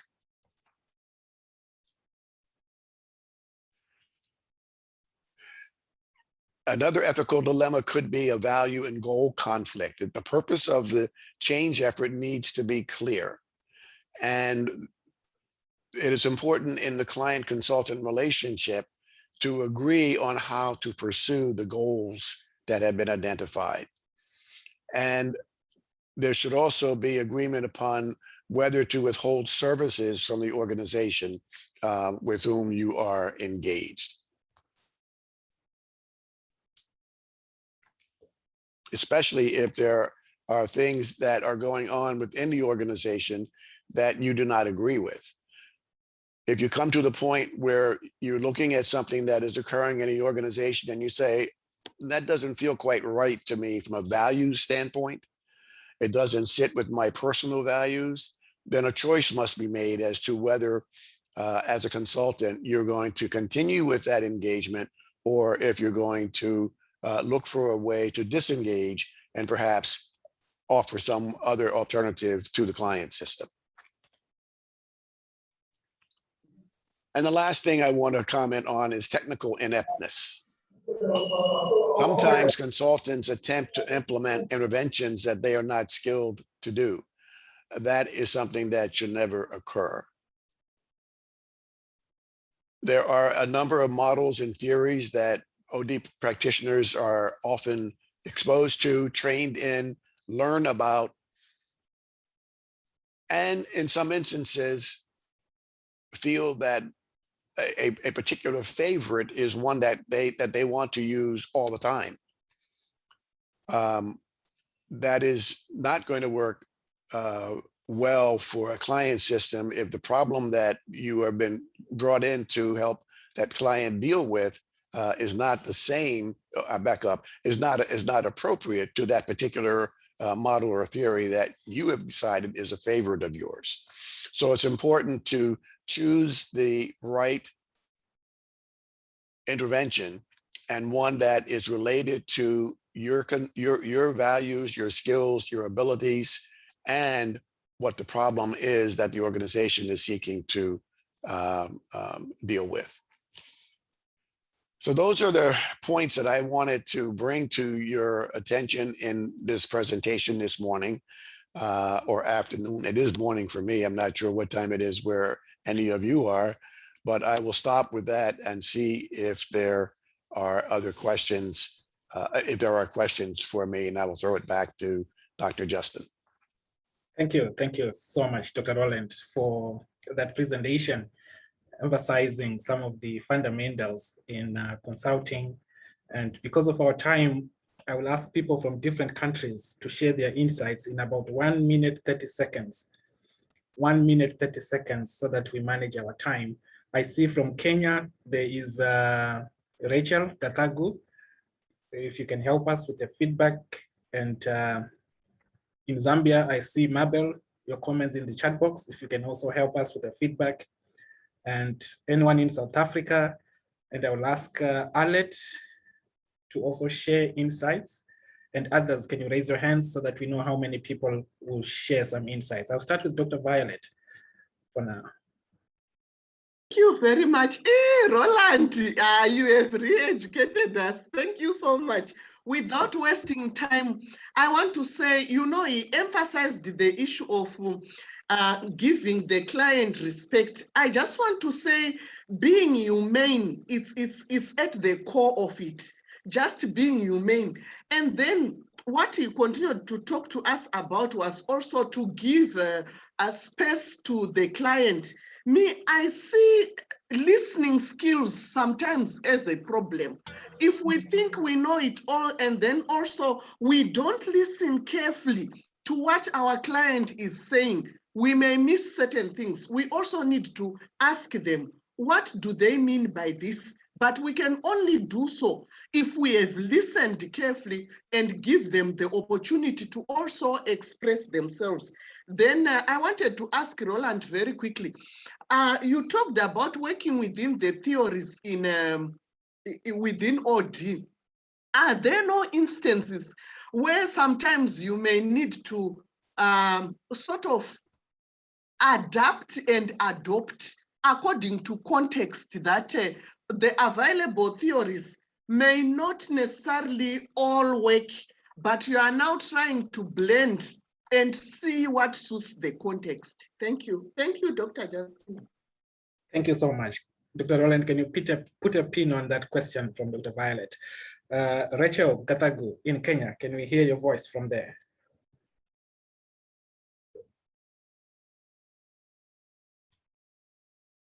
Okay, as we wait for Rachel, can I go to Mabel in Zambia?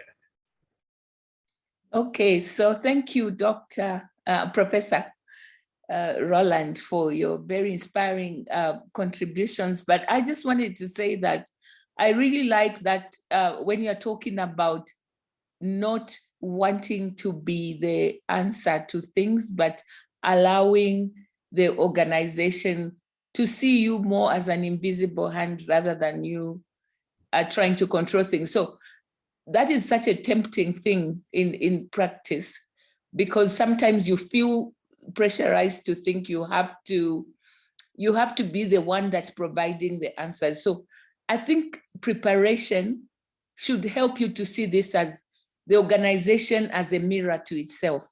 So what you have to provide is probably the process through which the organization can see itself, and then the people within the organization begin to be the instruments that create the necessary changes rather than you bringing a prescription for change. So thank you so much for that, because a lot of us as practitioners think we must provide answers. So if you have come to provide answers, then you are missing the point to really listen to the ecosystem, both things that you can see and things that you can hear, so that you can really be that person that navigates with the organization to help it to mirror itself. So I really like that intervention, because it's a challenge for most of us in practice. Thank you so much for that. Dr. Jane, I see your hand is up.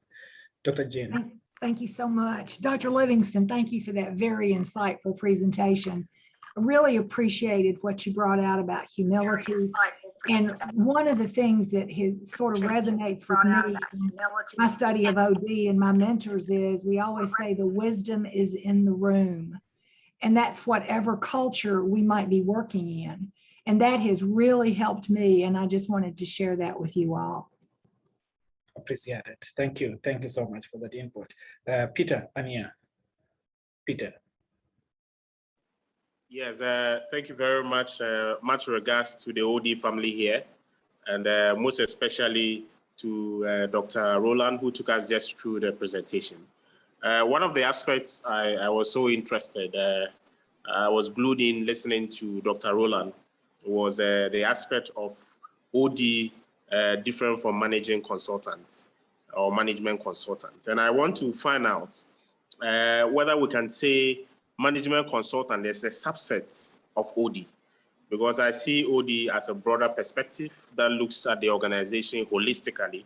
Can we say management consultant is a subset of OD? It's just a few components of the whole entire organization development.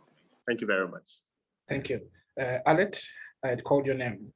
Alet Wong. Thanks, Justine. No, I mean Alet. I'll come back to you, Mr. Alex.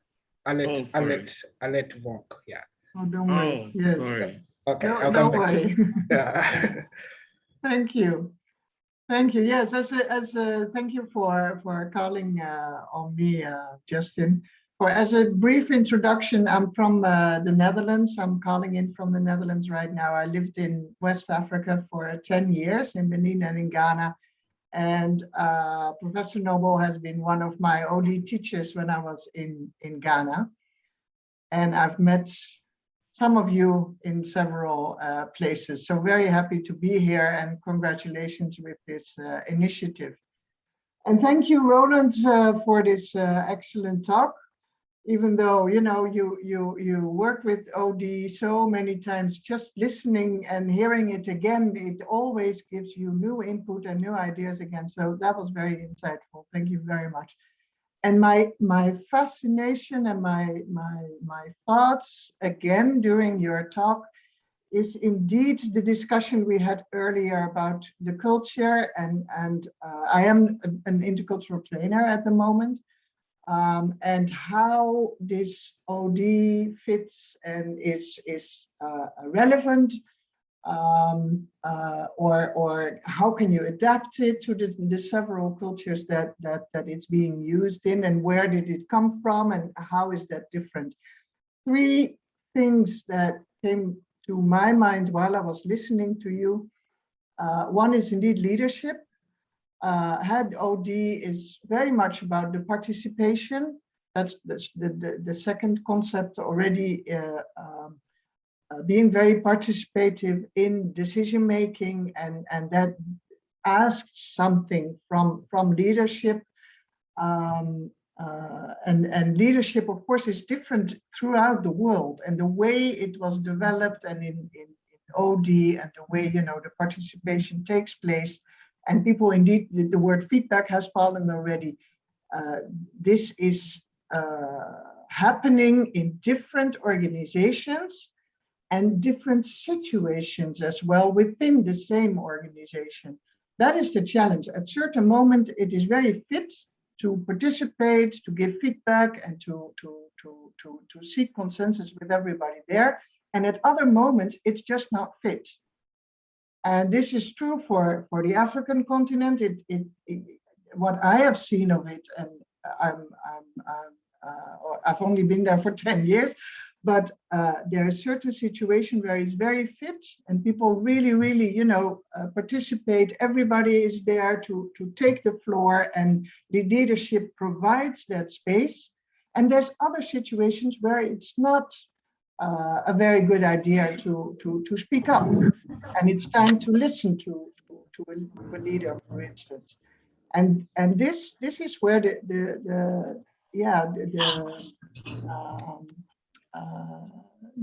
tailor-made adaptation needs to be made, and it's great to I think to have several of you to share your experiences in that. So where is it fit? Where is it not fit? And why is it that way? What is the value behind it? This is, my thoughts when I'm listening to it. So leadership, participation, and indeed also you mentioned a few times, individual capacity. Well, of course, we know that, most of Africa is a collective society. So where does the individual fit in that? And I can imagine it's a bit different concerning the individual capacity building, and it is more about the collective, and Ubuntu was mentioned already. So this is where my thoughts are. Thank you. Thank you so much. I have Kenya, Rachel, Ghana, Mr. Alex, Canada, Mr. Patrick, Dr. Detun, Nigeria. I'm trying to give each country a voice. I hope we'll finish all the countries that are here. But for now, we'll do Kenya, Rachel, Mr. Alex in Ghana, Dr. Detun, Patrick, then we move on with the program. Can I start with Mr. Patrick in Canada? Hello. Hello, everybody. Honored to be here. I think OD itself has to change a mindset, and that is move from traditional 20th century OD of solving problems, that mindset of solving problems, and seeing the organization as a problem, and shift our own mindsets into the space of helping an organization realize and think about their abilities to what they want to create. A mindset of creation versus a problem-based mindset. That's a shift that I see needs to happen in OD itself. Thank you very much. Thank you so much. The question that is coming again, Dr. Roland, is the difference between OD and management consulting. Mr. Alex, in 1 minute, 30 seconds. Mr. Alex. Yeah. So for me, what stood out for me was this aspect of the consultant working with the client such that he does not become dependent on him. I think that was a very strong one for me. And that is process consulting, where he leaves the client not depending on him. And I think that should be encouraged among practitioners. Thank you. Appreciate it. Thank you. I see Botswana as well, Mr. Emmanuel. Dr. Dotun, can you go ahead if you're there? Dr. Dotun. Rachel? Mr. Emmanuel, Botswana? Okay, thank you so much, Dr. Justin. And let me thank Professor Roland for this great presentation, very insightful presentation that he gave so far. And I'm also buying into what he said on, as the OD professionals or consultants, we shouldn't be more saying we know everything. Let's allow the client to lead it, to reach to where they want to be. But our role now as the consultant is to facilitate. It's more of a coaching practice that I mostly buy into, trying to blend the two, OD and coaching, where we say we don't only know, we don't know everything. The client know all they want. Our role now is to facilitate the process, is to lead them to say, this is where we can go, this is where we can go. Because at the back of the mind, the client know exactly what they want to achieve. But your role now, where you fit in as a consultant, is to give them the path or the direction. I think that's one of the takeaways that I really took away from his presentation. Thank you so much for this. Appreciate it. Thank you. Can we get in the chat box the other countries that are represented here so that we hear your voice from where you are, the different countries represented? Dr. Roland, can you respond to the comments and questions? Let me start by responding to Violet, who asked the question about, or made the comment about context, and asked the question about blending theories. I think sometimes it is necessary to consider the many models and theories we carry around in our head, and based upon the context in which we are asked to engage with the client system, it may be appropriate to use parts of a model or theory and to blend them in such a way that they fit that context. But it means that we have to really be alert and pay attention to everything that's going on within that client system in order to, even at that point, to choose what to do. There was a question about the difference between organization development consulting and management consulting. OD consulting is process consulting. We help organizations identify and look at themselves in ways that they might not have done so before, and we do it in a way, and I want to tie this response to what I heard from Mabel, in which she said that we provide the process for the organization to see itself. We hold up a mirror, if you will, for the organization so that the organization can see itself and can see what's going on within itself. And then using a process of asking questions, we might then enable the organization to come up with its own answers to what might be an appropriate response to what they see in that mirror.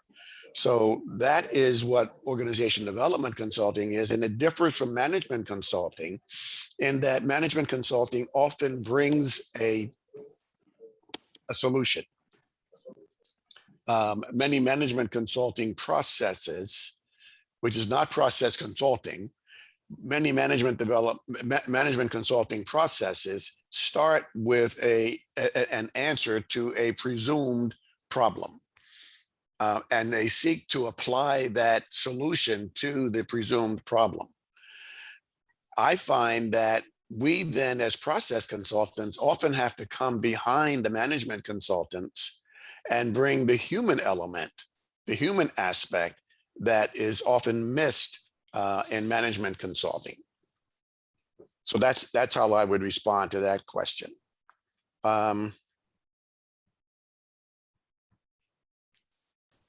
Let me see if there is something else that I want to, Emmanuel just referenced the coaching aspect of organization development consulting. The coaching aspect, I think, is always present. We don't necessarily always look at ourselves as coaches, but one of the things that I find myself doing and working with leaders and managers in organizations where I have been asked to come in is, again, finding out the right questions to ask that leader is a way of coaching the leader to help him or her identify solutions or answers to the challenges for themselves, and encouraging them to perhaps try on new behavior that would enable them to be even more effective in their role as a leader or a manager within that organization. So coaching is oftentimes blended with organization development consulting, though that may not be the presenting problem, if you will. Thank you. There's one more question that I would want you to respond to in the chat box from Rennie Freeman.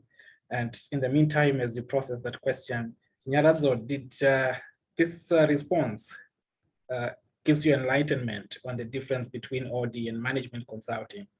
Because it's a question that is going to be asked over and over again as we go into organizations.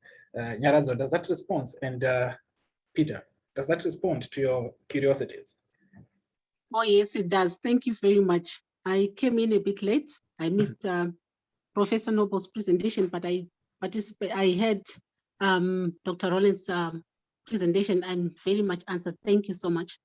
Thank you. Thank you. Yes, Dr. Roland, the question from Rennie, then we proceed. Yes, I see it. That's the question says, would you speak to OD consulting as applied to diversity and inclusion in a post-George Floyd era? Well, that's a challenging question and an interesting one.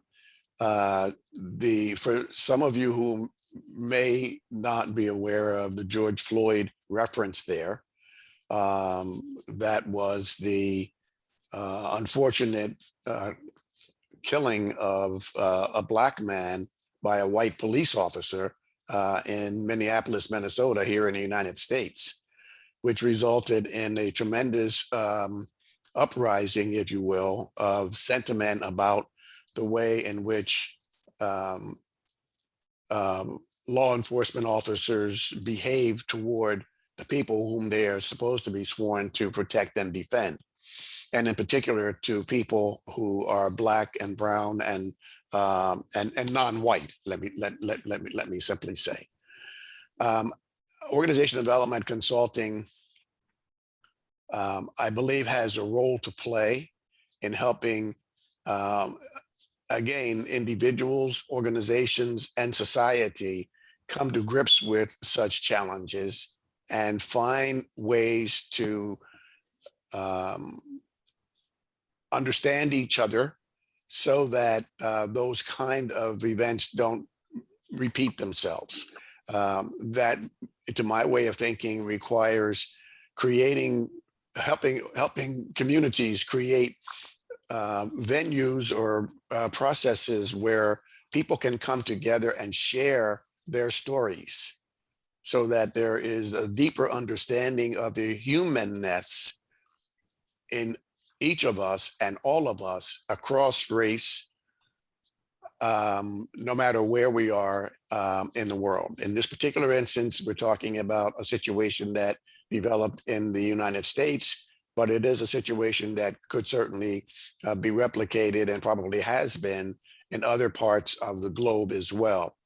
I think it's important as OD practitioners that we use ourselves as best we can to try and help bring people together to have dialogue in a productive way that helps all of our stories be heard and listened to in a way that we can identify the common human aspect and elements that are present in each of us.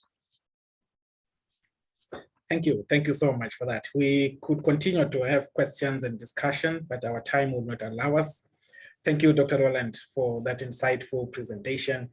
Please, you can feel free to engage with Dr. Roland. ISODC will share more detail regarding that as we proceed. On our program, we have an ODI, Organization Development Institute, and COAOD presentation that will take 10 minutes. After that, we'll have a plenary session that will be led by Mary, and the last presentation will be done by Diketso and our last keynote speaker. So we have 3 activities to undertake. In the meantime, I will ask Professor Noble to proceed with the presentation on Organization Development Institute and CYLD. Prof. Noble. Thank you. Thank you very much. And Dr. Roland Livingston, powerful presentation.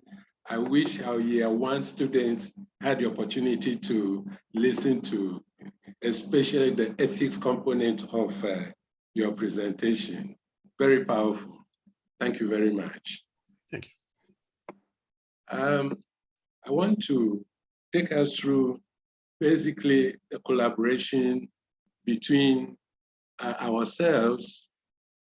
I think my screen is frozen, so I'll try again.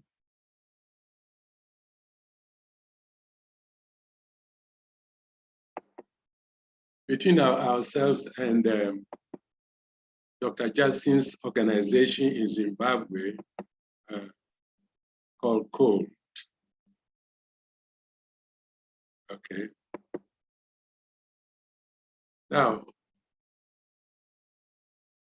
the partners, Organization Development Institute, Ghana, that's ourselves, and the Center for Organization Leadership and Development, COALD, Zimbabwe. I wonder if people can see my screen. Is it clear enough? It is, but if you can go on slideshow. Yeah. It doesn't seem to be picking it. Oh. Okay, we are good now. Okay.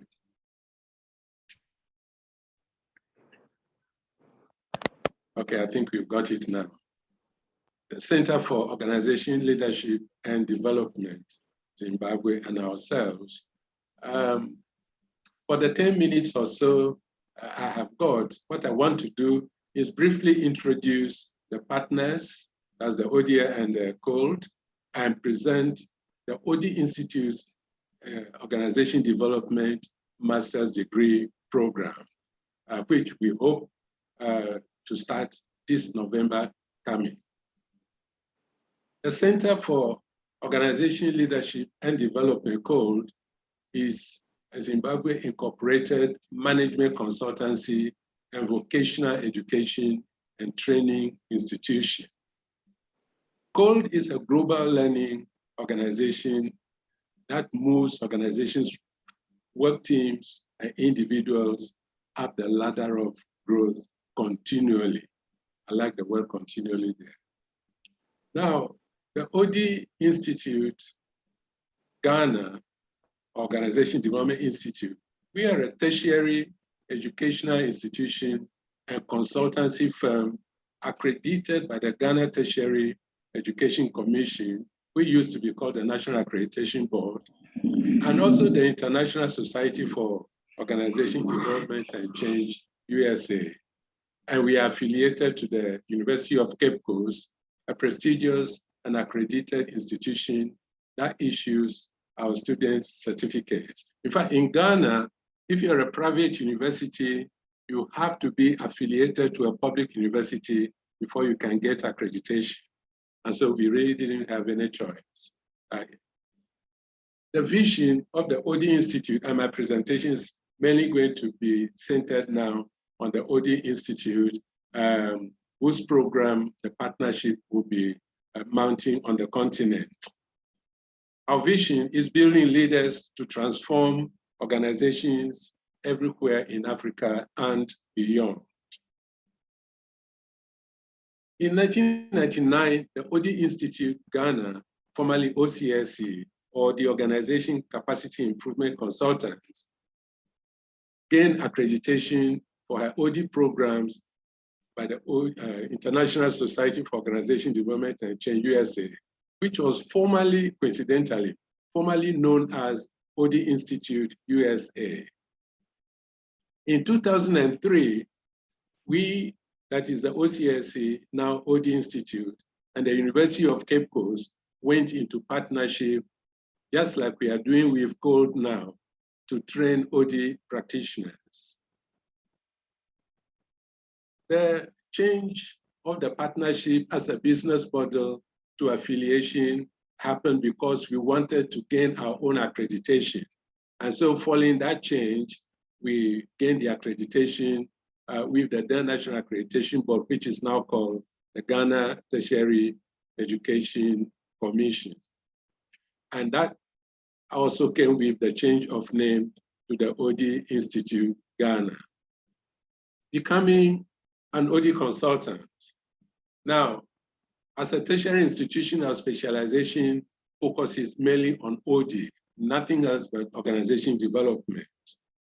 And what we look for is the desire, so people self-select to come and do the program. Then the technical know-how and the skill sets are the things we try to give them on the program. So it's a balance between the classroom work, the theories we take them through, and the field work they do, where they take some of the tools we introduce to them. So basically, the three elements overlapping to give us that. The goal of the Master of Arts in OD program is to train high caliber of consultancy professionals in organization development for local, sub-regional, and international markets. There are a number of aims for the program: to provide opportunities for the development of OD practitioners and train but practicing consultants to upgrade their skills. Earlier on, Dr. Roland was talking about the difference between management consultants and OD practitioners. Some of the people who are already practicing as management consultants do come to do the OD program to upgrade their skills. To produce high caliber practitioners and graduates who can compete favorably in the consulting field. The aim also includes producing graduates to fill the human resource gap in the field of OD. Also produce graduates who can actually lecture in OD. What are the objectives? When you go through the program, you are able to write a consultancy proposal, a winnable consultancy proposal, I must say, conduct organizational effectiveness assessment, assess the effectiveness of teams, conduct organizational culture assessment, write and present OD assessment report, undertake effective coaching intervention, conduct strategic planning intervention, continue with the objectives, deepen your understanding of the characteristics of an effective OD consultant, assess and strengthen clients' emotional intelligence, facilitate dynamic team building intervention, undertake large systems intervention, conduct management and leadership development, and lastly, you'll also be able to establish a successful consultancy business. The structure of the program, there are 18 courses delivered in 6 modules and 4 practical assignments and dissertation written. In fact, the combination of the theory and the practice makes our program very unique. So students actually go to the field to undertake consultancy assignments, come back, undergo mentoring session as part of their training. Now, there are 6 sessions that cover all of these. The first module is what we call building knowledge in organization development. I know I don't have enough time, so I will not go into all of this. I'll just share the sessions or the modules. For example, module 1 will cover foundations of OD, will cover self as a vehicle for change and feedback, something that Dr. Roland also talked about, self. It also covers organizational development ethics, which was also touched on by Dr. Roland. And at the end of that, the first practical assignment is given, which they go to the field to do. The second module covers research methodology on organizational culture. The third, facilitation skills and proposal writing, being a consultant being the 4th session, and the 5th, managing the client-consultant relationship, which Dr. Roland talked about. It looks like he has seen my script, but it just shows that OD is OD wherever you go. And lastly, surviving in the consultancy jungle. And then at the end, they take their OD test before they start or they embark on the dissertation work. Now, the OD Institute Ghana is affiliated, as I mentioned earlier, to the University of Cape Coast, Ghana, which is about the 2nd or 3rd largest of the 83 universities we have in Ghana. We are accredited by the Ghana Tertiary Education Commission, formerly known as the National Accreditation Board.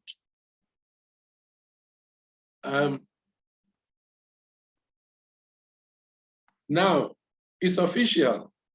The Organization Development Institute Ghana and the Center for Organization Leadership and Development Zimbabwe, or CODE for short, have signed an MOU to work together to train OD practitioners in Africa. It's an exciting development, and we are really looking forward to hit the ground running.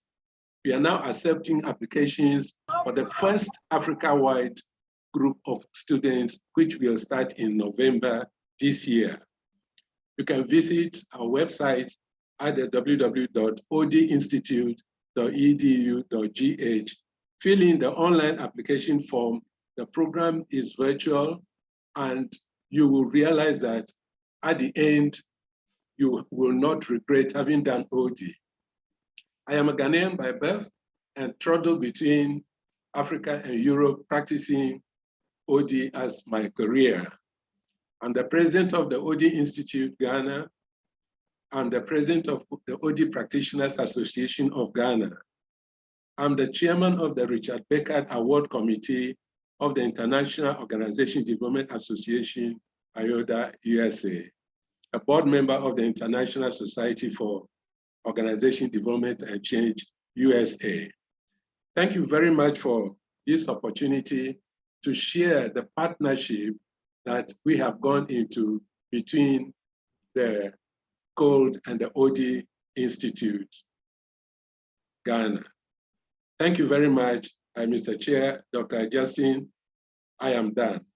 Thank you so much for that presentation. We'll just take a minute and a half to grab another glass of water, of tea, cup of tea as we proceed, and we prepare the plenary session, which will be led by Madam Mary and 4 of our plenary members after this short break.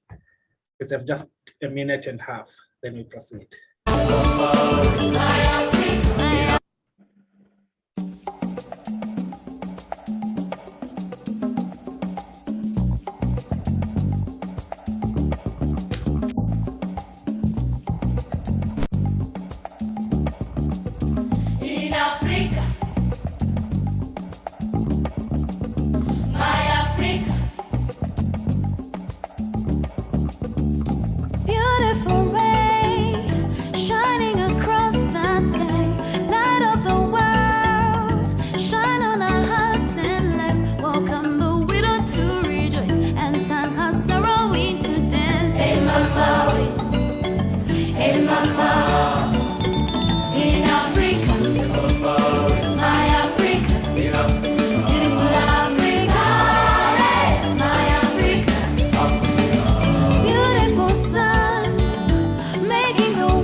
I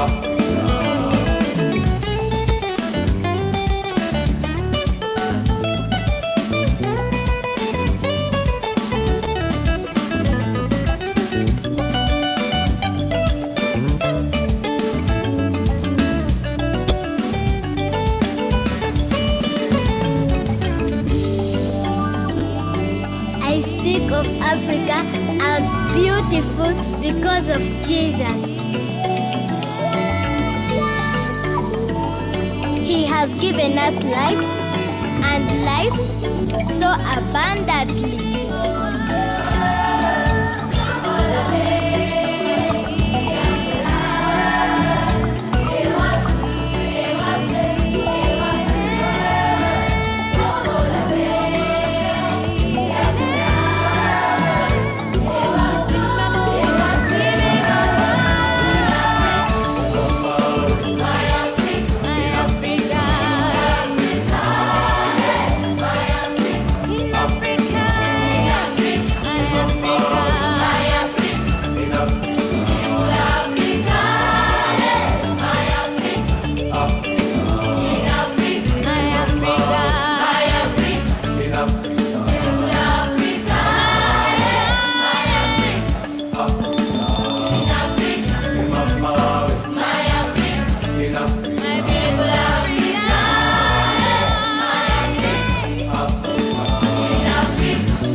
Thank you. Mary, over to you. Thank you so much, Doctor. Good afternoon from Nigerian time. Welcome everyone again back to this section that has to do with the panel. My name is Mary Eshed, and I will be coordinating this section. For those that we have on the panel that will be doing justice to what we'll be discussing this moment, we have Cleopas Chiketa, Bonso Marumola, Mabel, Fome Matthew. So we have a representative from Zimbabwe, Botswana, Zambia, and Nigeria being represented on this team. So I'll start first with a question. And my first question will be directed to Madam Fome Matthew. I hope I'm loud enough. Hope you can hear me. Yes, go ahead. Okay, perfect. Okay, so my first question is to Madam Fome Matthew. So what are some of the strategies that AODA and OD institutions on the continent can adopt to position OD for impact purpose? So thank you very much for the opportunity to share my views. I have been privileged to sit in the sessions ahead of this, and I'd say that quite honestly, based on the objective of the institution, it's clear that the institution is already on the path, to achieve, great heights. But at the time, if I may, if you ask me things that could be done, just basically emphasizing the importance of ensuring that we have and that we hold on to OD ethical behaviors. For me, I think that it will be very, very essential in terms of growth, whether here or whether we are talking about Africa or we're talking about global perspective. I'd like to put this into a 5 brackets. And for me, it's a function of we have a responsibility to ourselves. That's the number one thing that I think that would be able to help us as practitioners who are also members of the organization, the association, to basically hold on to integrity as a people and continually push for growth consistently and, assert ourselves and our own field, at each point in time without necessarily, pulling down others. The second part of it for me would be responsibility, for the professional development and competence of people. This is one of the opportunities that we've had, which is basically education in improving the competency, of the people. I'd say that we must learn as OD practitioners, and the strategy that we must continue to also adopt is one that allows us to accept responsibilities and consequences for the actions that we take as a people and as an organization. The third part of it would be responsibility to clients and, significant others. I think that as an association that is focused on ensuring that there is a global perspective of OD, even though Africa becomes the focus, it's a priority that will focus on the long-term and not just the short-term objectives of the association, and that we look at sustainability as a vehicle, as an objective, that must be achieved. Not to take our time, I'll say that responsibility to the profession, contributing and continue to contribute to professional development of practitioners. We've talked about the master's program. I think that's a laudable goal. And I believe when it's achieved, consistently and delivers its objectives, it will help in enhancing the value of education. The last part for me would be looking at it in terms of social responsibility. And I think I would emphasize this point more than anything else. It is that we must act with sensitivity and to the fact that our recommendations or the way we anchor OD processes could have and would always have impact on the lives of human beings. And so in everything that we do, that must be an anchor, for us. Promoting justice will be something that will be essential. And we must have, the well-being on this earth and leave a legacy that goes beyond us as an association. I would think, in conclusion, to answer that question, that we must find quick win every time for them to believe, for us, for the continent to believe in Africa, and for all institutions to stand. We must improve. And to have this move, it means that we must achieve results.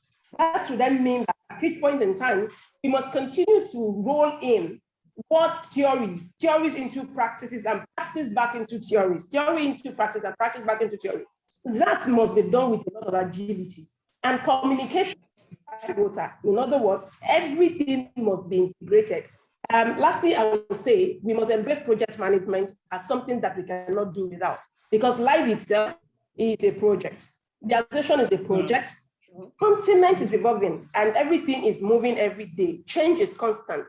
And we as OD practitioners and an association must continue to ensure that we are learning and we're adopting, those learning and practices, and putting them out there as sustainable practices that other organizations can actually, follow. I think those are the things that, can be done, that is being done continuously, as we progress. Thank you so much. I can feel the passion in your voice as you speak. Thank you so much. Thank you. Okay, so my next question will be directed to Cleopas. And the question goes thus: why is it important to establish and strengthen a social system of OD professionals, scholars, and institutions such as AODA on the African continent? Cleopas, over to you.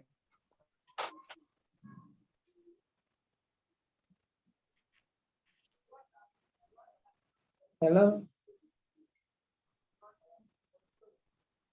I think we lost him there. Okay, probably network. Okay. Yeah. Okay, so I'll redirect the question to Madam Mabel. I repeat, why is it important? Madam Mabel, the question, I'm redirecting this question to you. Why is it important to establish and strengthen a social system of OD professionals, scholars, and institutions such as AODA on the African continent? Why is it important to establish this? I think I want to start from the perspective of just thanking you for inviting me to share my insights, but also to go straight to the point of saying there's strength in numbers. I think that the African continent most times likes to borrow experiences and ways of being and doing from the West. And I think it's becoming clear that the African continent, as it's growing, needs to begin to look at itself as a resource. So there's lots of people who have been exposed to the West, but also those that have been working in Africa and have been able to develop different processes that work in Africa. And they can clearly, by mixing together as an ecosystem, begin to create a glossary of processes that are African grown that can help Africa, because we do understand the context. I know that there's more than 52 countries in Africa, but at the same time, that difference itself, if we work it, can actually create a very different OD glossary and contribution to the body of knowledge. So we can still, the beauty about OD is that it's very process driven, and it's very easy to borrow the best of what has been the best in the West, but also come to Africa and look at our own ways of doing things and create an OD that is an African OD process. In each country, we could even have context built in there, so that as we look at Zambia, for example, we are a very high content society. We speak in parables most of the time. We can teach other African countries the beauty about maybe asking questions differently, using those parables as methods of learning. Because remember that the people that we work with as practitioners carry their cultures from home into their workplaces. And maybe if it is a multinational working in Zambia, they may be wanting me to work with the culture of the multinational, but the real me is glaring at them as I'm in this process. So these become the challenges for an OD practitioner that's not African grown. If I am from Zambia, working in the Southern African context, I'm bound to understand those cultures much better. So all I'm saying is that if we all came together, different accredited organizations working in Africa, it will be very easy for us to build teams that can be relevant to the African continent. The other bit is to realize also that things that happen, like for example, we've been living in a very, very dynamic VUCA world in the past year. An African will be able to see the context of the impact of COVID on organizations as I'm working with them, more than a person that is coming from outside. And if I know that there's a network of individuals I can call on within Africa, if I need to navigate something, I think it will be much easier for me to do that. So all I'm saying is we have to create an ecosystem of practitioners that are like-minded, looking at a similar context, but also understanding that there is power in our differences, and that power will make us even better practitioners in Africa. I also know that our values, as much as they are different, for example, the Ubuntu, we know that we can be interconnected and interdependent, and that theory means the same thing in every African culture that you will come across. So we already have some of these processes already developed to a level where we just need to put underpinning theories to it to make them acceptable, even in multinationals that are working in Africa. These are beautiful theories that teach us. For example, the theory of collaboration comes naturally to us in Africa, because in the Ubuntu, we are taught that we exist only because of collaborations with other people. So I am because you are is a theory that is African grown, but can much other theories that we see in the Western world, but have not been practiced as much as we are practicing them in Africa. So for me, I'm looking at this as a very powerful force of different practicing institutions coming together to really explore the African context in a way that it will become probably a more powerful and formidable force, looking at the 52 different cultures that we'll be bringing together. Thank you so much. You are because I am. Thank you so very much. Okay, so my next question now will be directed to Marumola. OD is premised on inquiry and engagement. And some of the fundamental values of the field include democratic values, social justice, community, ecological balance, and so on. How important are the premises and value of OD to Africa growth and development? So this question is to Marumola. Thank you very much, and I'm glad to be here. Thank you for the invitation to be present here tonight.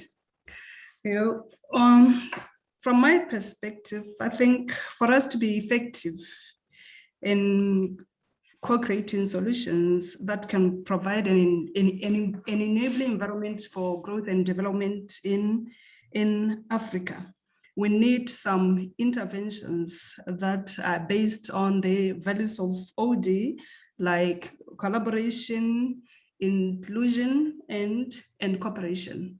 Most of the speakers tonight have spoken about these interventions and spoken to the interventions against the competition approach that some people might choose to adopt.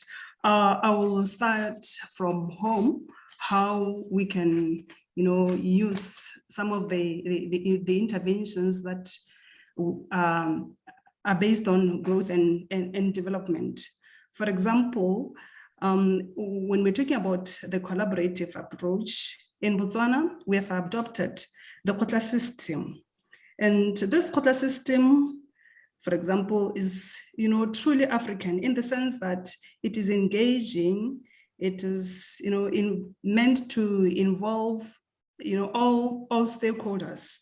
In a nutshell, this is a system that is involved with public meetings, community engagement, and sometimes it is used as a traditional law court for villagers. So with this traditional system that we call the quota, normally what happens, people come together, and as they speak, we also have some proverbs that are attached to that, which I'll mention in my language, then I'll translate to English.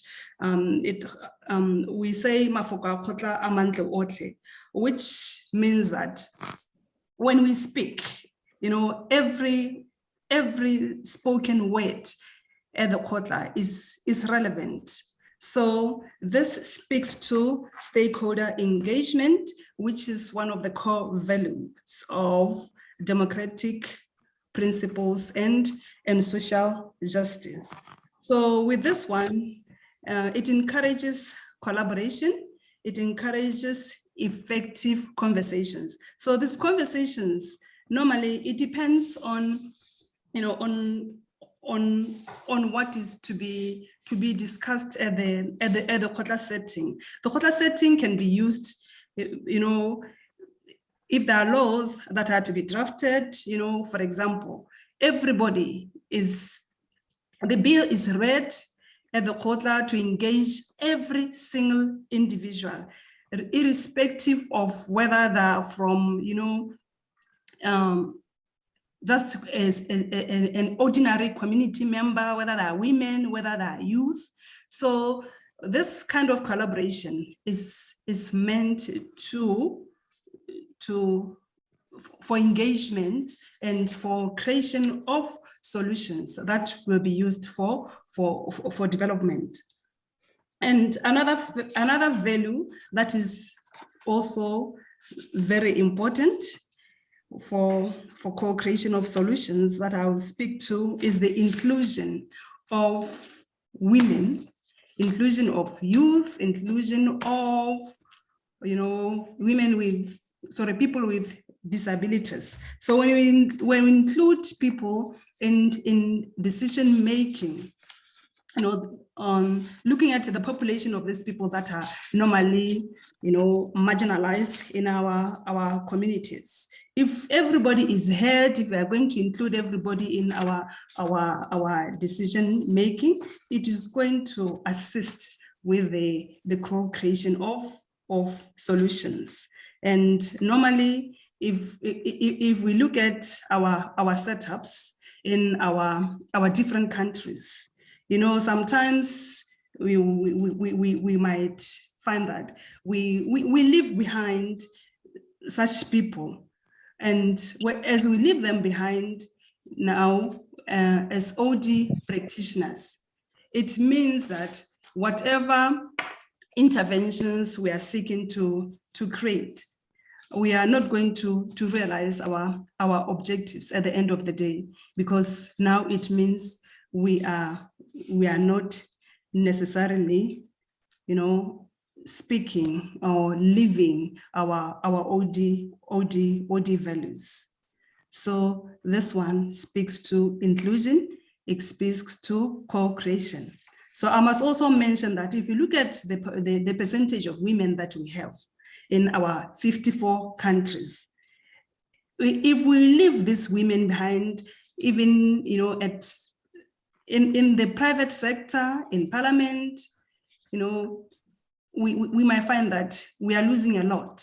We are losing some voices that we might be thinking are such ordinary voices, only to learn later that if we had included those voices, if we had, developed some collaborative approaches by having those women coming up with certain solutions to some of the problems, because some problems that we might be having are sometimes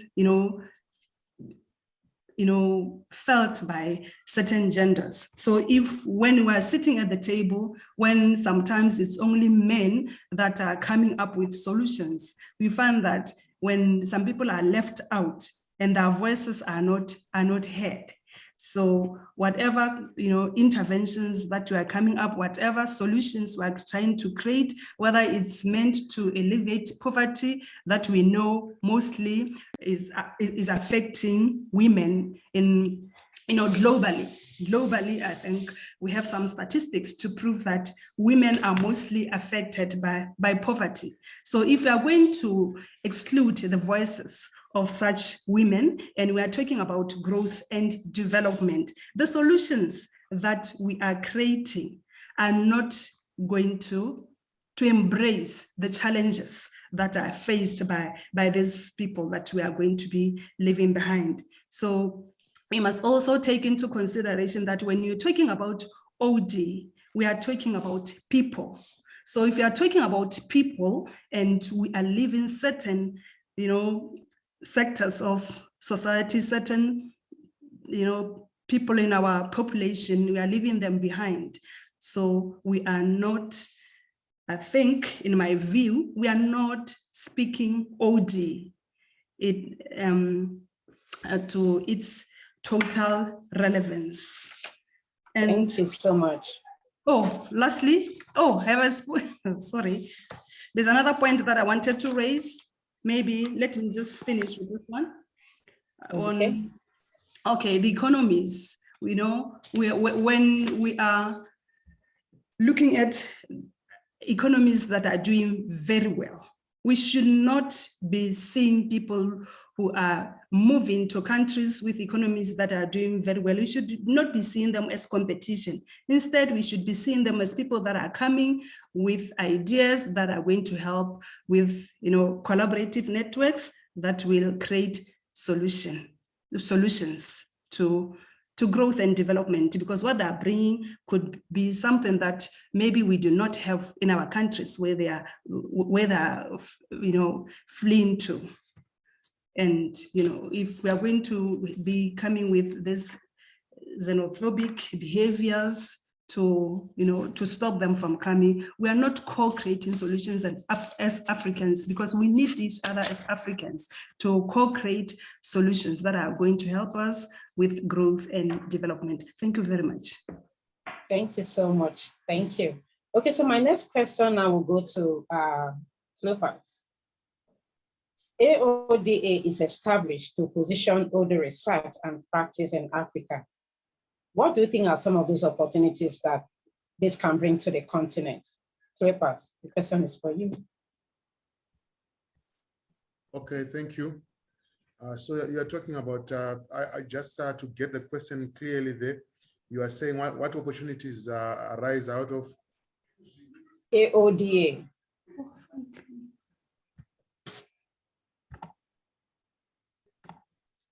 AODA is.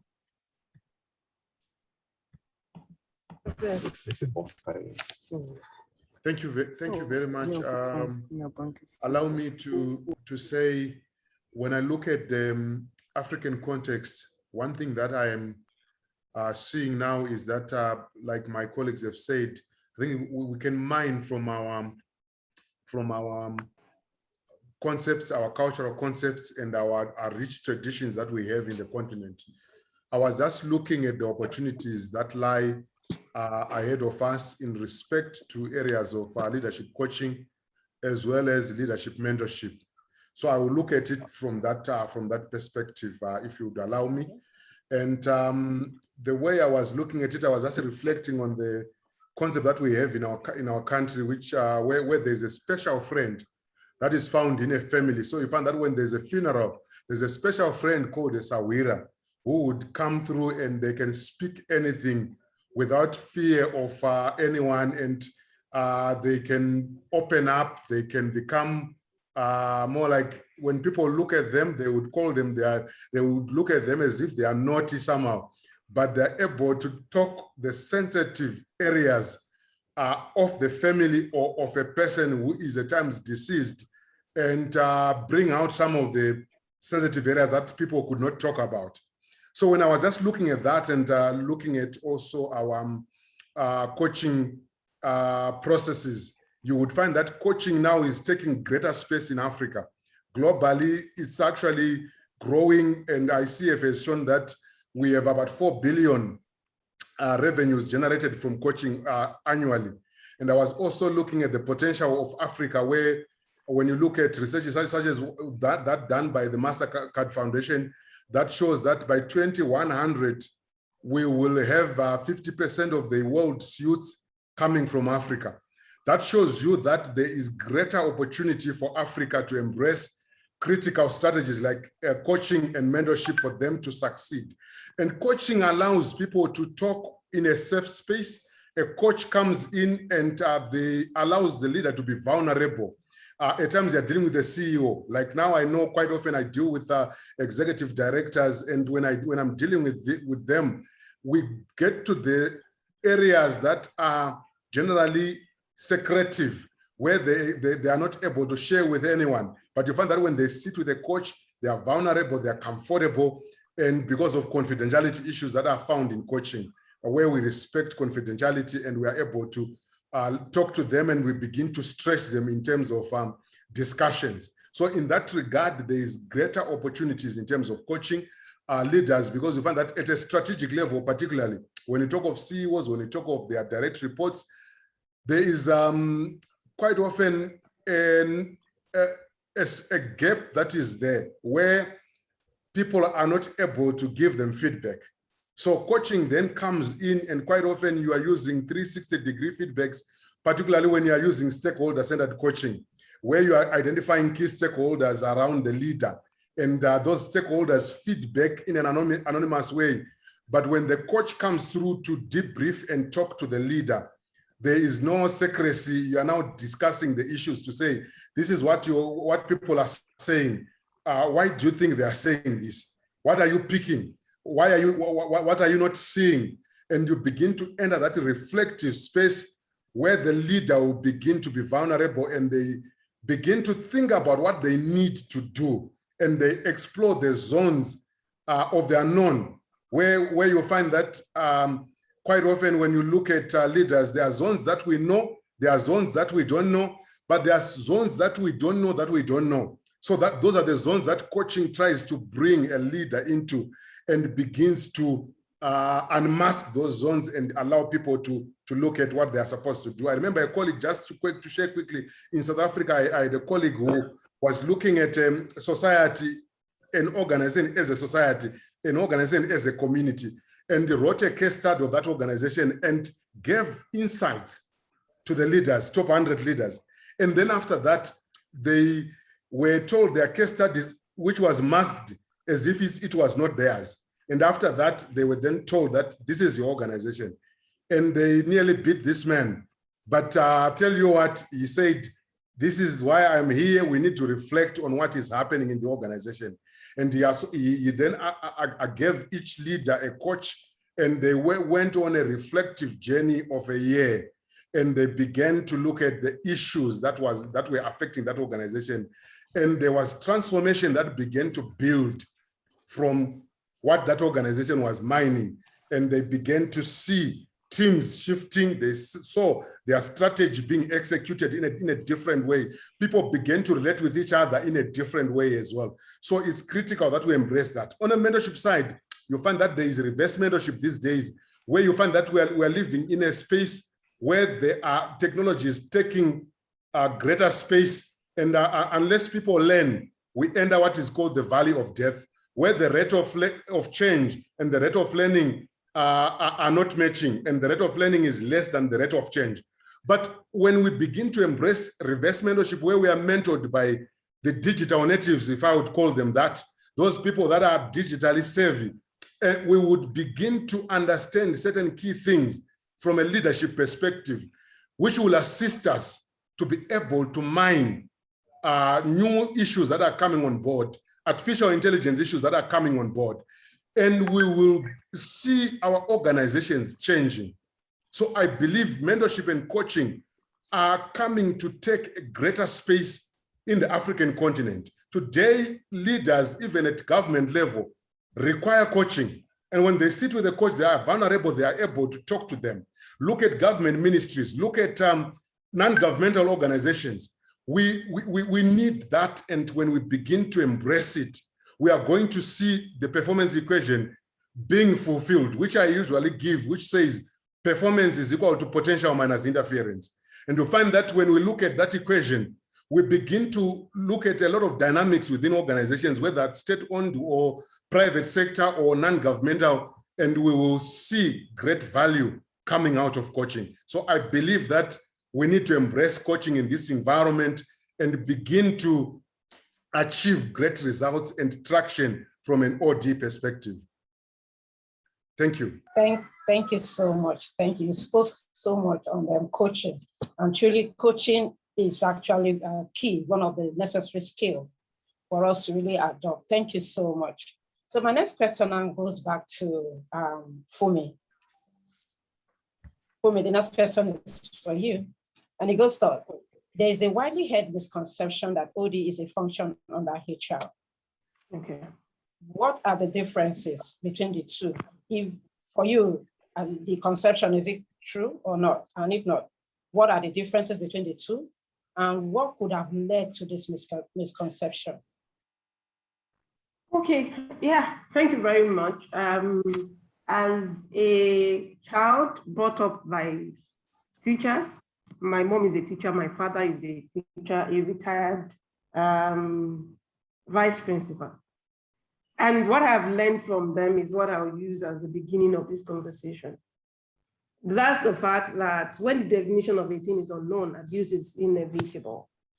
And so if you permit me, without necessarily wanting to generalize things, I want to say that, let me quickly look at simply, as a people and organizational development practitioner for over 13 years, I can say very well to you that HR is simply the strategic management of people for the purpose of enabling the organization to achieve, to have competitive advantage. Now, when we talk of organization development, what do we mean? I try to scribble that something as just my own definition, and I would like to just reiterate that. Organization development is a system approach and a behavioral science process that help to enhance organization effectiveness and improve the capacity of the organization to cope with change. I like to emphasize that this is geared towards sustainability. The second leg of it I like to emphasize is involvement. And when we say organizational development, we're looking at, in terms of consultative or dialogic, we're saying top-down, bottom-up, horizontal conversations. Now, basically, we're not necessarily people who tell you what to do. We're people who show you what the situation based on data. Now, and then we can then collectively as a people, find a solution. But when we talk about OD, again, in practical terms, I like to put it into this way. I like to just segment it into three things. And I'll say that we're talking about strategy, we're talking about organization, and then we're talking about climate. And by climate, I simply mean the environment. Now, when we say that strategy simply is just, the choices that you make, how this organization, how you want to do things, where you want to do it, and things connected, to the choices that you make. Now, as an organization, where are you going? Where do you see yourself? But when we talk about as an organization, when we talk about organization part of that component, we talk about, I like to put it into this context to make it a bit more appreciative. I like to look at it from the angle of, say, dissecting an organization. I tell myself, first of all, people. And this will lead us to why there is a sort of a misunderstanding of the fact that OD should be under HR. Now, organization would mean that you're looking at people, you're looking at architecture, you're looking at routine, you're looking at culture. Now, by the time you look at those four things, you'll see that people are very, very central to HR. Now, architecture is basically just organization design, structure, who reports to who. Those kind of things are what we call hierarchy, architecture. So when we're talking about routine, we're talking about processes, and the last part of it is we say culture. Definitely, as an organizational development person, we are focused on all of these areas, but without the exclusion of the environment within which the organization operates. Because an organization, which then means that if the regulation in a particular government can shape the way an organization will function, whether it will live or whether it will die. Now, organizational development focuses on not just the internal things, but also on the external factors. Now, to come back to that, important factor, which has to do with HR, and this is not a means I'm an HR person as well as an organizational development person, by training, by qualification, by certification, and by experience. And so I can speak to both authoritatively. I say that HR is the heart, of the organization. And this primary purpose of human heart is to pump blood through the body system. Now, that then means that it does pump blood. It means that without people, organization cannot function. And so the next part of it for me would be, in terms of looking at HR, I like to look at those two things, where I look at the heart of the organization. And then I take it as the heart also ensures that adequate blood pressure, is maintained in the body. That's what the heart does. Now, why do we have that misunderstanding that OD is actually under HR? It is because OD has been perceived, because of the function that OD does, which I should also mention, is that it helps to improve the capacity of the organization, individual teams, groups, and the organization as a whole. Now, that development the heart in this instance does by ensuring that adequate blood pressure is maintained within the body is what we look at as training and development. That training and development component of the whole, the improving capacity of an organization, is what people take, which basically, if you look at the circle of HR function, you look at training, you look at recruitment, selection, and placement, you look at training and development. And then when you look at that, you look at performance improvement, performance management and improvement. And then you look at reward and recognition. That is the circle of HR function. Now, recently there's been a lot of change management introduced into it, which is fantastic, because without change, change is very, really, really something that happens every time. But essentially, the reason for the misconception of OD as HR is simply that people have interpreted and I've defined OD as training and development. And because training and development is a component and a job function of HR, people automatically submerge OD under HR. The second aspect of it is the fact that OD is a humanistic, value-oriented profession. And as a function of that, we also know that if you're going to be an HR person, and in fact, you need to learn to manage people. So that humanistic aspect of HR, basically, which is also embedded in OD value, seems to be the second reason that I believe there is a misconception that OD should be submerged under HR. I like to use this now as just one of my closing remarks in trying to distinguish, to look at both. I like to say that when you look at organization, we're talking about the whole body, and that's why we say that OD is a systematic, is a system approach. Now, the whole body consists of both the internal and the external. It consists of the heart, the lungs. It consists of the brain. Now, when we're talking about the brain, the heart, and I would like to say this story just to be able to tell you what OD is trying to basically function out. This is a short story. It says that one day, the body parts were fighting with each other as who is most important. The brain said, I'm the most important as I have control over everything. I mean, OD can say, because I'm a system approach, it means that I have control over everything. The heart, HR, says, I am the most important as my beating keep the body going. You know, the liver said, you know, I am the most important as I help in metabolism, excretion, detoxification, etc. And then finally, the gut says, yes, I am the most important. I digest, absorb, I protect, I excrete, I produce, you know, and then hormones and reabsorb, etc. And then at some point, everyone laughed. I mean, because it felt somehow that the gut could really say that I am the most important part of the body. And the gut got angry, you know, and shut down. What happens when the gut shuts down? If you cannot excrete, really, and all of that, what happens? Within a few days, all the other body systems agreed that it was the most important, but was it really the most important? What the story for me is trying to say is that OD looks at the system approach. In other words, looking at the holistic function of the body. And I would like to say that when we look at it, it's like saying that it's not as important as the hair, or the hair is not as important as the mouth, or the mouth is not as, all this simply brings everything together as a whole body system, looks at it as a whole, as an organization, look at both the things that are external to the body and things that are within the body in a way that it functions together. And that's what it does. However, this discussion is not basically to segregate that people are distinct from OD or that OD is distinct from people, but rather to understand that human resource management is rather a component of organizational development as opposed to organizational development being a component of human resource management.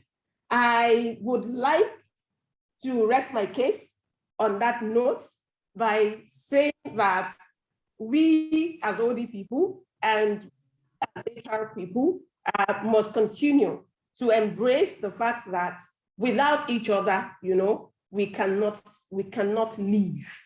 And that sustainability of business is what OD focuses on, long-term change and not just short-term change. We do not solve problems. We do not do things that allow us to leave an organization and leave it stranded. We must ensure that knowledge is transferred to others and that without you, it's continue. And that's where I will end it. Thank you very much. Thank you, Madam Fumi. Thank you so much.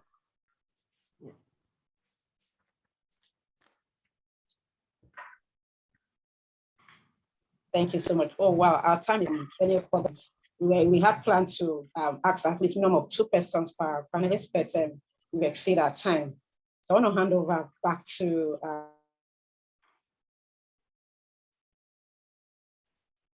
Doctor, but before I do that, please be more interesting. I feel like we shouldn't end this section, but we just have to. So over to you, Doctor. Thank you to all our panelists. Thank you so much. Thank you so much. If time allows, we will have the plenary members lead breakout room or conversation room sessions after the 2 presentations that are following. So those plenary session members who will be here, we will ask you to lead closing conversation room sessions. after our Hello, next doctor. presentations. Hello? Yes, go ahead. Okay, can I go ahead? Yes, please.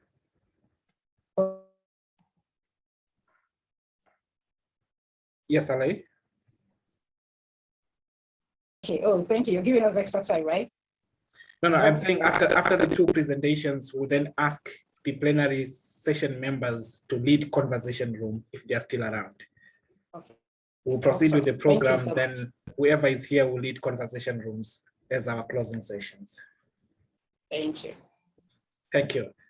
I will ask Dr. Christine to take us through the next presentation. We have two presentations before we close. I'm trying to manage time, understanding our situations with bandwidth and all that.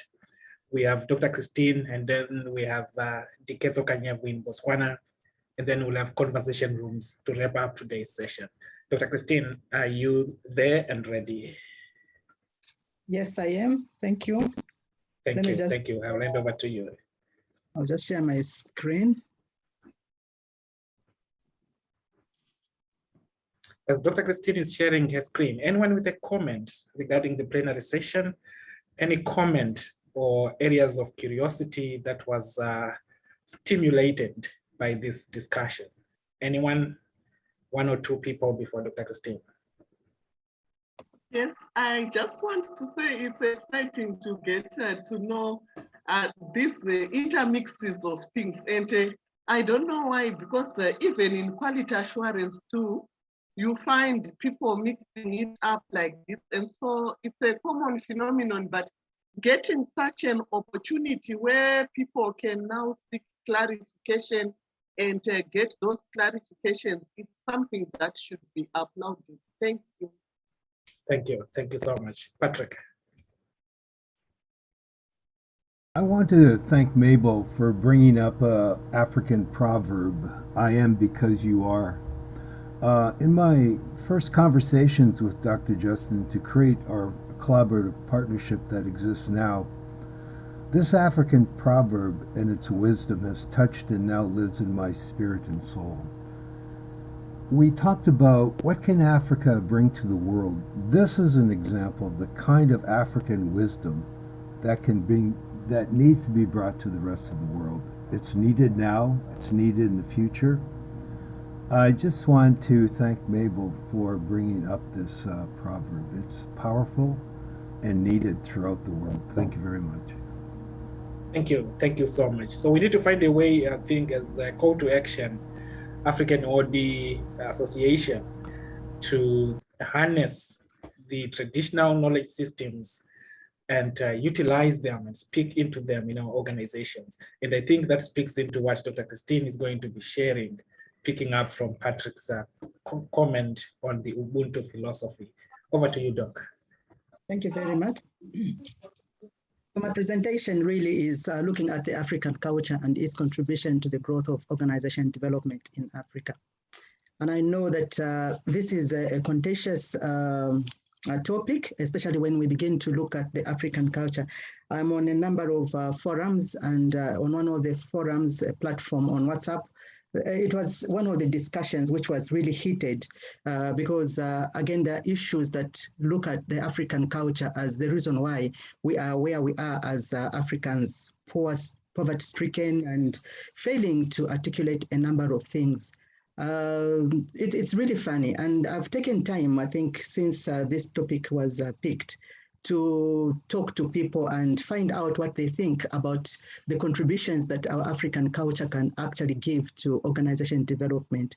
And one of the things that I was also doing was looking at whether even organization right here in Zambia, what would really benefit from the African culture? And there were quite a number of issues. Others felt that culture has got nothing to do with development.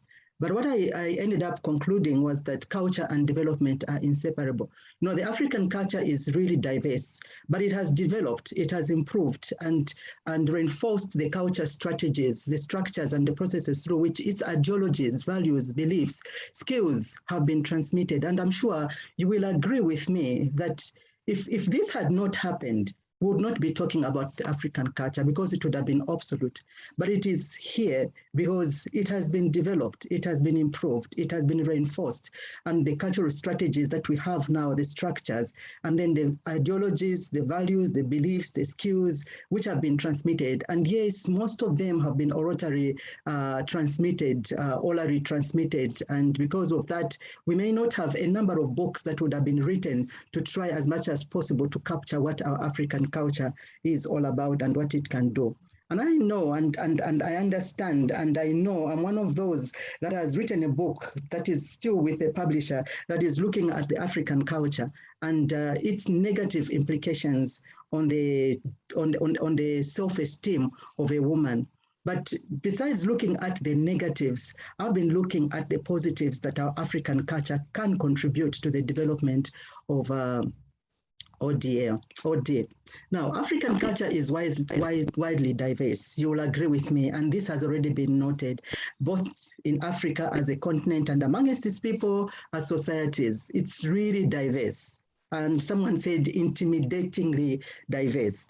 You know, the African culture is dynamic, which means it's living, it changes with time. And it's effective in its mandate, effective, and that is why we are who we are really, because that is what culture is. And then the African culture, it's a discipline. People have written and have confirmed that it's a discipline. It has a holistic worldview, despite the external impact and influence on it. The core of it remains, you know, yes, people have come from outside and they've brought their culture within, but certain things have changed while the core of what the African culture is has remained. And I tend to stay, like you'll be able to see some of the slides, that the Ubuntu theory is really just the African culture, because you find that everywhere where you go. So not that the African culture is not as a result of empirical research. It is a product of the African experiences, the lived African experiences within its subsets and of its individual societies. And furthermore, the African culture is transmitted, like I earlier indicated, through its oratory. These are instructions through practices. And so there's so much that actually goes on in the African culture. It's something that you can really admire. Amposa, I hope I'm pronouncing that correctly, defines culture as the way of behaving, the way things are done, and the means by which we do things. And I'm sure you're going to relate that definition to OD.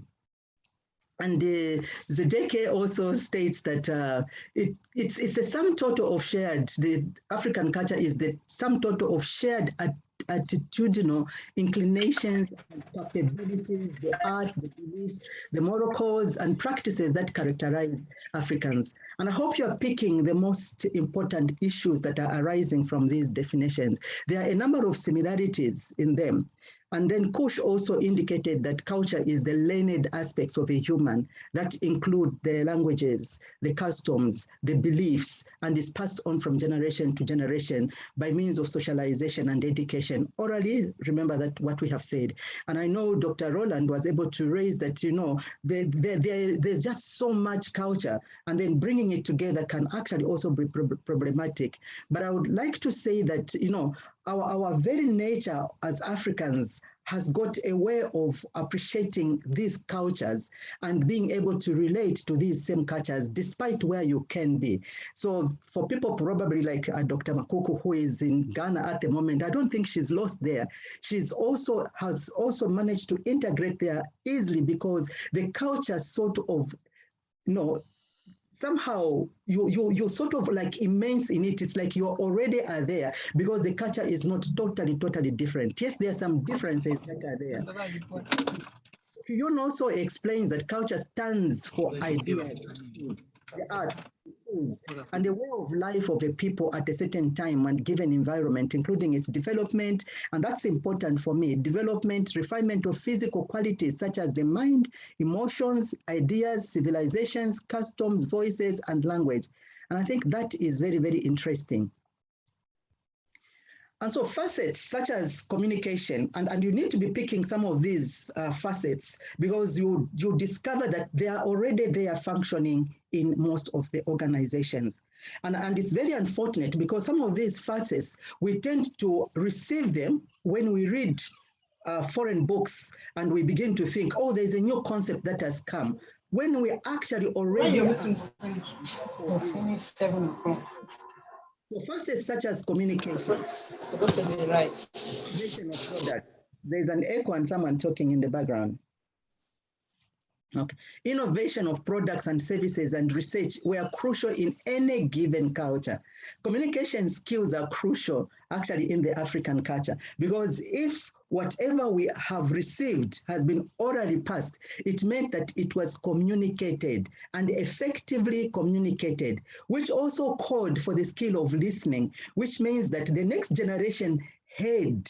So that's a skill which OD can actually be able to pick up from. And in the African culture, the growth of the culture was inevitable. So was the language, and the language kept on growing. It's the issues to do with ideas, skills, through training, as well as development. So the African culture has a specific well-organized groupings. These are structures responsible for the standing, which is the growth and the development of the individuals. Innovation of the products, like Ria indicated there, the skills and the services was also encouraged. And so you notice, I am a proud owner of an earthenware pot that was made by my great-grandmother, and I've kept it because when I look at it, most of the earthenware pots that I am seeing at the moment are actually emerging from what I have, what my grandmother used to make. And that is a skill that can actually be appreciated. It was an innovation which may not be appreciated probably if it goes out of Africa, but right here within Africa, it is an innovation which is actually appreciated. Then you've got participatory development. That includes the Ubuntu. You will see some of the issues that I've raised there of both society and the individuals. This was something that was encouraged in the African culture. Now, the oral tradition, which we have already looked at there, demands the listening skill, without which the generation to generation transmission of the cultures would not have been possible. So looking at the rudiments of our culture, you've got the vocation there, the government, and most of those that you are actually seeing there. And now, can you imagine that all these were part and parcel of our African culture? They are there. The judicial processes, they are there. The rituals, the ethics, their moral conduct, they are there. The language with which we were able to communicate and be able to transmit a number of the facets that I've already talked about. It's all within culture. And you agree with me that all these rudiments of culture, they are also present in most organizations. We are practicing them, not as new concepts as we would believe because we read them from a book which was empirically published, but we already have them. And what we need to do is to look at ourselves as Africans. These are things that we already know. These are things that we already practice, except that probably somebody has come and is explaining them probably from a different platform altogether. We begin to feel intimidated by them. But we already have them because they were practiced. So the African culture developed, like I said, improved and reinforced the cultural strategies. You know, just look at the picture there. These are, yes, we may dress the way we may have been dressing, but this has also been able to be improved. Our designs are impeccable. Some of the things that we are able to come up with are brilliant. So I want to give you an example of the Zambian case, and I'm sure those that are from Zambia will agree with me that we had what is known as the collective gatherings, and these served as schools for children. These served as colleges for young adults. These served as workplaces for adults. They were unstructured, but very, very well organized. They were inclusive, they were engaging, and gender and age sensitive, well and good. And they were actually also educative because the skills were learned from such kind of collective gatherings. I've watched Nigerian movies and I've seen something similar, as is the case within Zambia. And then you also had the Ichiwanse, we called it Ichiwanse. Ichiwanse was a gathering of women, but these women were only in charge of the ages of about 10 to 12 of boys and girls of 13 to 12, because what was going on there was just a training in basic social values. norms. And, they were able to be taught about how to greet people, how to respect elders, the importance of sharing, the respect for other people's dignity and property.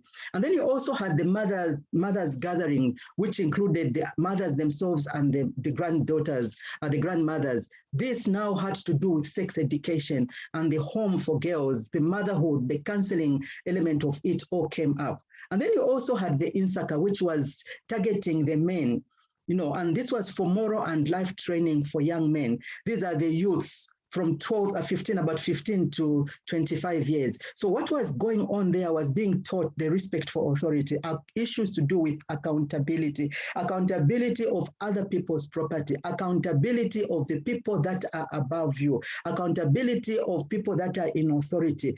Professional training, so these here crafts and skills, the individual and aptitudes, medicine in the African culture, history, storytelling, the proverbs, they all came out there. Well, these young men were actually being instructed in how they were going to live. And then you also had the leadership gatherings, which included the youth from 20 to 30, and mostly boys and a few selected females. Remember what I've indicated there, that they were gender and age sensitive.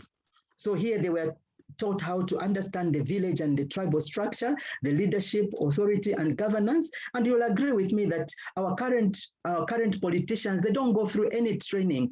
As long as someone is able to speak better and be able to present their manifesto better, then we think that they are the best people to lead. But in the African culture, as given of the case study of Zambia, you find that these were actually taught. Leadership, authority, and governance, these were actually taught. Issues to do with security, they were taught. Fairness, justice, and equity, they were taught. Issues to do with intelligence, as well as the secrecy of that the villages, they were all taught. So people were equipped. And there's so much that we can learn actually from such kind of a structure. And so is Africa's problem culture? Because a number of people have told me, yes, it's our culture. That is the problem. That is why we are here as Africans. It's our culture. And yes, probably the West came in and colonized us and distorted our culture. And we ended up, some of us have totally discarded our culture and thought, no, it's actually demonic. Because probably even the religious people that came in our countries during the process of colonization told us something else, that our religion was actually demonic. So does it encourage narrow-mindedness? I've said no and yes, because it encourages learning from others. The proverbs that we have actually talked about already, we are talking about proverbs that attest to actually not being narrow-mindedness. For instance, in Zambia, we've got a proverb which is say, "Umwana shenda atasha nyinokunaya." A child who doesn't go about to learn from others, who only appreciate the mother's cooking as the best. It may not be. It's like an insult. But what the proverb is actually saying is that one who doesn't want to be told went to the in-laws with feces because he didn't want to hear what others were telling him, that, your clothes are actually dirty, you need to go and change. But he went ahead. There are so many proverbs. Others will talk about you cannot pick a lice with one finger. You need to use two fingers, showing that there is an issue to do with collectiveness, working together, collaborative partnerships. So yes, it views questioning, interrogating of existing knowledge, ideas is a sign of rebellion. Because as a young person, if you begin to interrogate an elderly person because of our hierarchies, they will tell you, you are not supposed to do that. You need to keep quiet. When we are teaching you, you need to keep quiet. Yes, that part is something that is not good. And because of that, sometimes you find that people fail to begin to think outside the box. The critical thinking skill may not be able to exist because people are intimidated.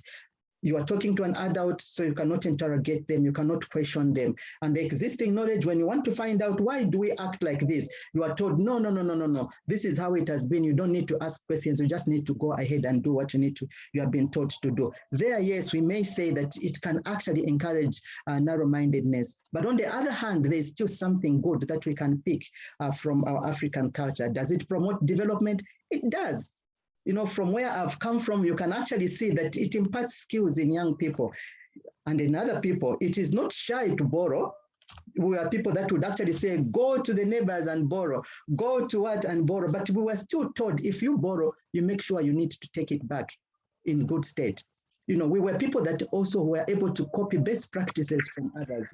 You know, we are quite superior. We've got superior knowledge. The local knowledge is very, very important. And that is why even people, when they come from outside the country, they want to get in touch with people who belong to that particular culture so that they understand the local knowledge. The local knowledge can also be able to contribute to the organization development.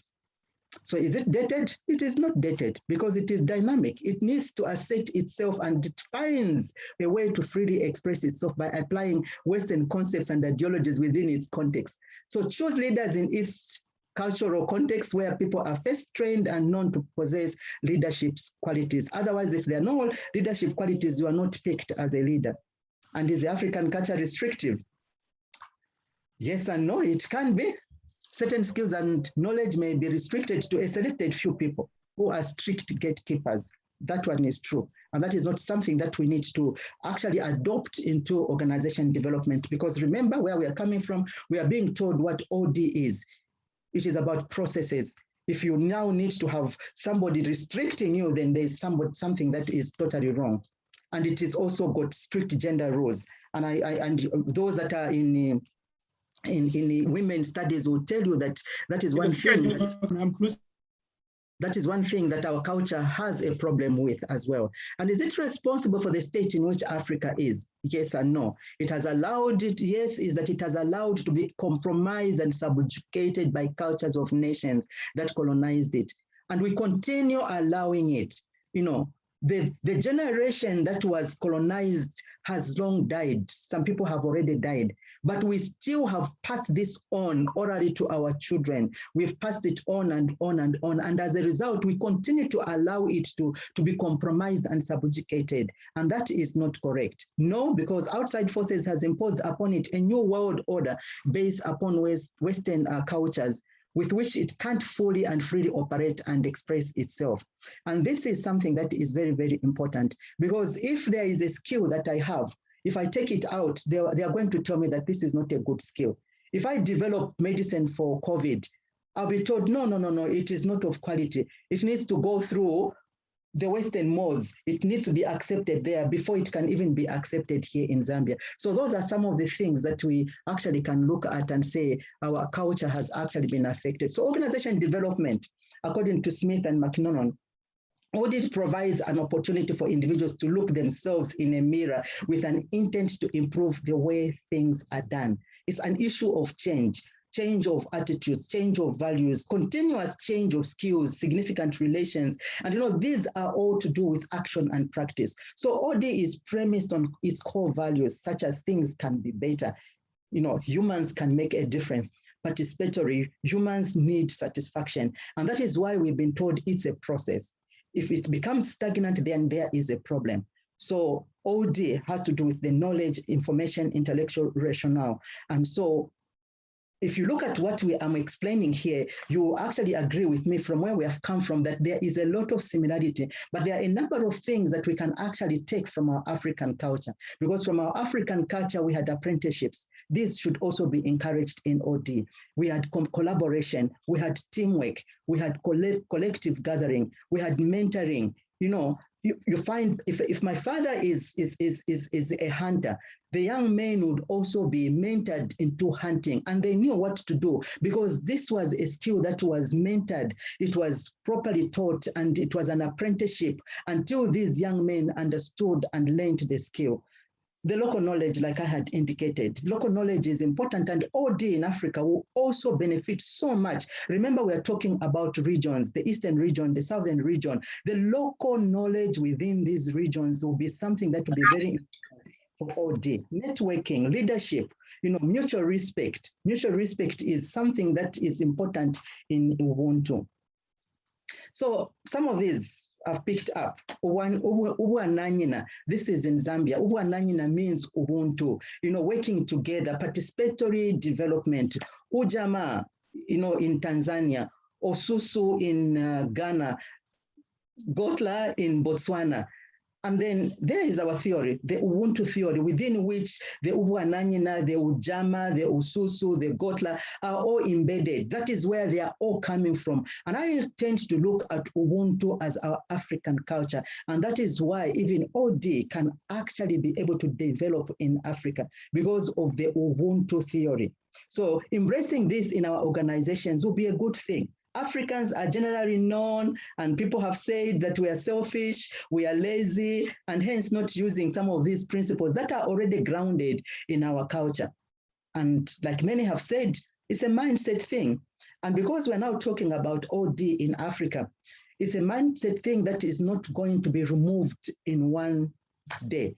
It is something that will have to go on, and gradually it will be removed, and people begin to understand that who we are is exactly what OD is actually doing. OD can pick a number of facets, a number of concepts, a number of practices that can be applied in OD, and OD can actually develop because it is within Africa. And so if they are able to use these facets, concepts, and processes, you will agree with me that this will make OD in Africa a success. Dixon, 1985, quite a dated citation, warned that development in Africa will continue to be a marriage as long as the conception of development does not take into account the African cultural reality. That is very important. So we've got issues of innovation, empowerment, upskill, and intelligence. So we're saying culture has its own standards to measure all its facets. These may not be accepted elsewhere, but does it mean they aren't? They are.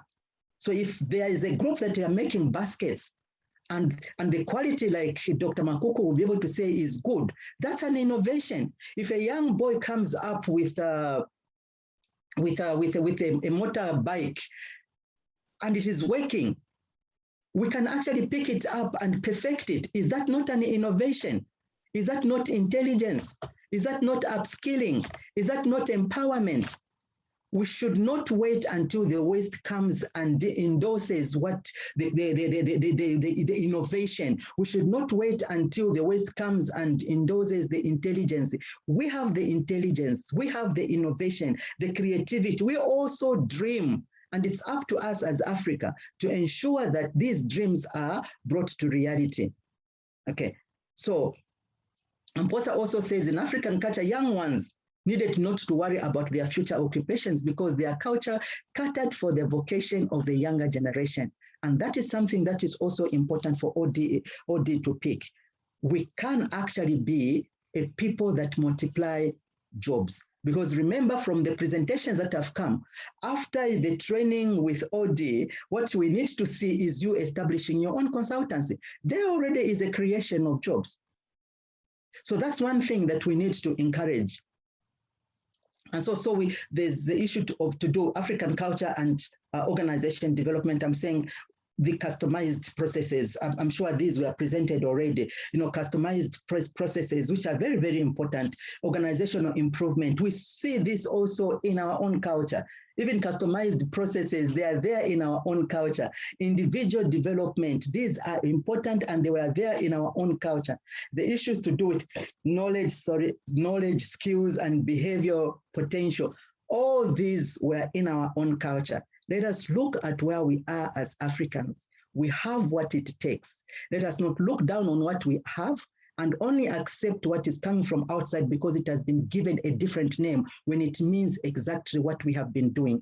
We already have everything on the ground, and OD needs to kickstart because it is the African culture and OD are all about people. And that is what Fanby has been explaining. It's about people, being humane, being kind, it's not expensive. And being human means being yourself. So the African culture and OD are about people. And so OD can actually learn from the African culture. And let us not wait until somebody from somewhere comes and says, this is how we ought to function. Because OD in Africa can be a powerful tool that can change a lot of things in Africa. Thank you very much. Thank you. Thank you. Thank you so much, Dr. Christine, for that presentation. It confirms why we need to commit to this initiative and have conversations like this. ignite curiosity and imagination, and stimulate enlightenment. If we were not having this conversation today, we would not harness this knowledge. So it's a task that we have on us to harness such conversations and to move this mission forward and see how we can harness all these knowledge systems that we have in place. Prof. Kumau indicated that we need to publish, starting with these presentations that we are doing now as the African AODA Association. And after this conference, we're going to work on publishing all this material in a way that will appeal to the African context and get the message across. I'll get 3 comments on this presentation. Then we go to Diketso's presentation, and then we come to the conversation room for as we close. I need 3 comments. Alet, you interacted with Africa from Netherlands. I need your input on this presentation, and anyone else who has not said anything and is burning to share some insights. Can I start with Alet? Thank you. I love it. I love it, Dr. Christine. That was wonderful. Thank you so much. I don't know. You bring tears to the eye, actually, and I think I'm not the only one. This is it. This is where, you know, the basis of indeed development, OD culture, where it can come from.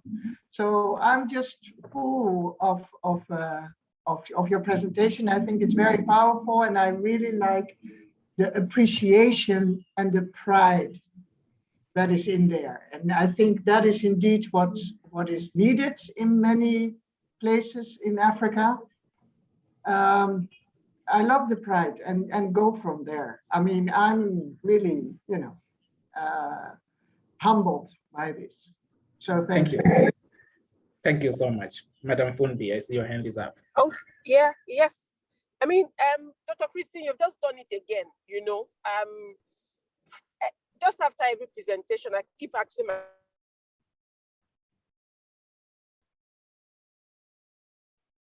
Sorry, we lost you, Fundi.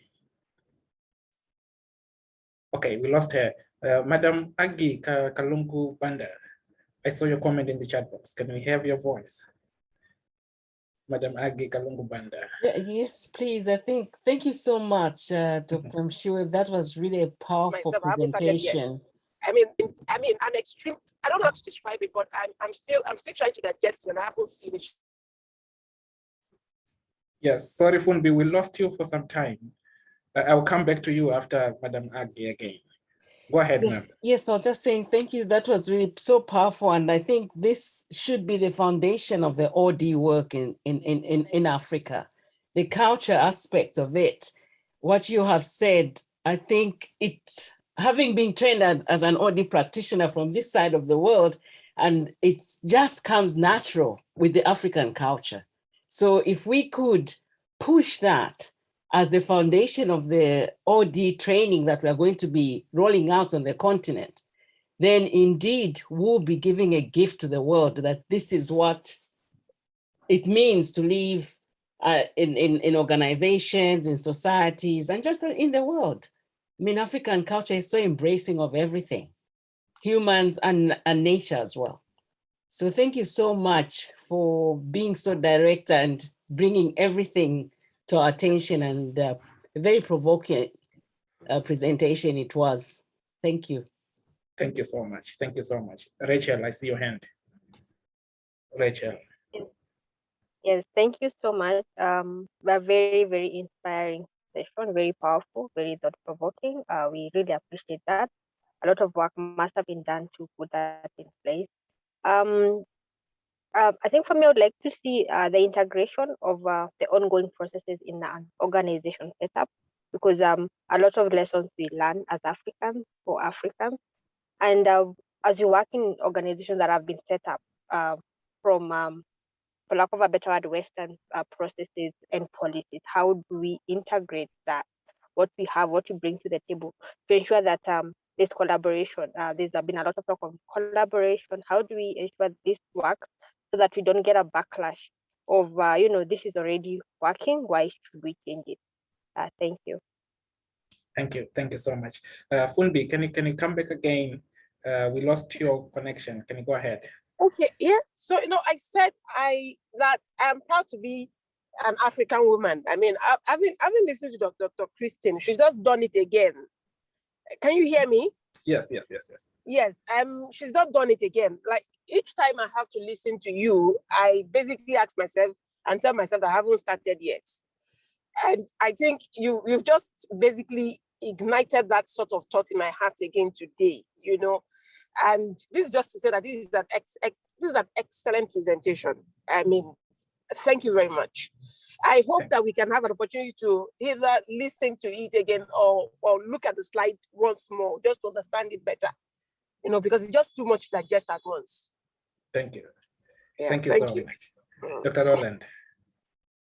Just very quickly to say thank you to Christine for that presentation, and that the West has so much to learn from Africa.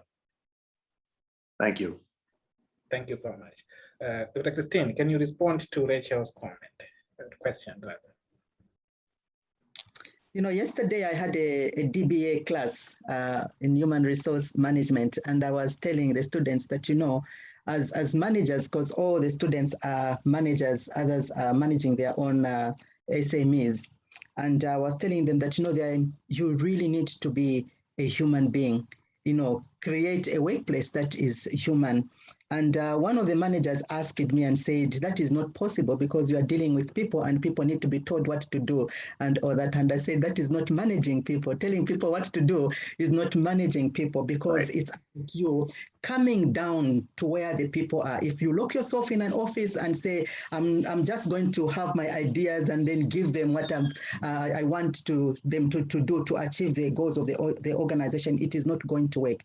But it is until we begin to work with the people, it is until we begin to work with the team that we begin to appreciate the team for what it is, so that when we know them, integrating some of these issues that we are raising is not going to be a very difficult thing, because they will understand you from the point of view that you are working with them, and this is for good and for the good of the organization and for the good of actually achieving the goal of the organization. And remember what we've been told already by Roland, that if it is something that we have to say you need to go through gate A, then you go to gate B, then there's a problem. But it is about giving it back to them. And then together we can actually be able to get this into integration. So this can only be done together with everybody in a workplace, not by the manager or whoever is heading it to say we need to do this and you begin to do it. But it is about everybody coming in and accepting it because we have presented it to them and then they are able to run with it. So it's about processes. Thank you. Thank you so much. Anyone, one last person before we go into our last presentation? One last person with a comment. I see Dr. Makuku. Thank you so much. The way she just placed everything and made a follow-up of how each and every nitty-gritty of OD fits like a jigsaw puzzle into the African culture. It's quite exciting, and I don't know how to explain it, but these are take-homes, and like what Memi Fubi said, I don't know what we can do to make sure it can be a standalone something that she can do, and we post it on Facebook. This is special. I tell you, this is special. And then we can also have it on our different OD network websites. I think it will put it all into context. I thank you. Thank you. Thank you so much. Madam Funbi, I see your hand. Do you want to add something? Sorry. Yeah. No, nothing, sir. Nothing, sir. Thank you, okay. Sir. Thank you. Thank you so much. Anyone else? Okay, thank you. Because of time, we'll have our last presentation, which will take approximately 10 minutes, and then we will have conversation room discussion around what we have heard today and what it speaks to us and the mission and vision that is before us. And the conversation that we are going to be presenting here, led by Diketso Kanyavu in Botswana, speaks into the need for a collaborative network of OD practitioners in Africa. What are some of the insights, the interventions, and innovations to reinforce what we are doing now? The background to this work is our conversation as COD participants with Matt Minahan. And Matt Minahan was responding to the question around why we don't have a social system of OD professionals on the African continent. And his response was that the lack of an OD community, organized community of organization development professionals undermines the imagination that we as Africans and organizations on the continent should leverage on. If we start coming together like we are doing now, we start stimulating imaginative potential and we start harnessing imaginative and collaborative capital. But if we continue to work in silos in our different countries, it might be okay for the organization's mission, but it's not good for the profession. It's not good for our practice. So why do we need a collaborative network of organization development professionals on the continent? Do we need to continue to rely on other organizations that are outside the continent? Do we need to continue to work on a siloed approach to OD practice and OD theory? And this discussion brings some of those key insights, interventions, and innovations to reinforce the direction that we have taken. I've worked with Diketso. She was part of our cohort in developing this work. And I hand over the floor to you, Diketso, to start us through. Over to you. Thank you, Dr. Justin. Good evening, good morning, ladies and gentlemen, wherever you are. Am I audible? Yes, go ahead. As Dr. Justin has already said, my name is Diketso Kanyumbu. I'm from Botswana. We can go on to the next slide.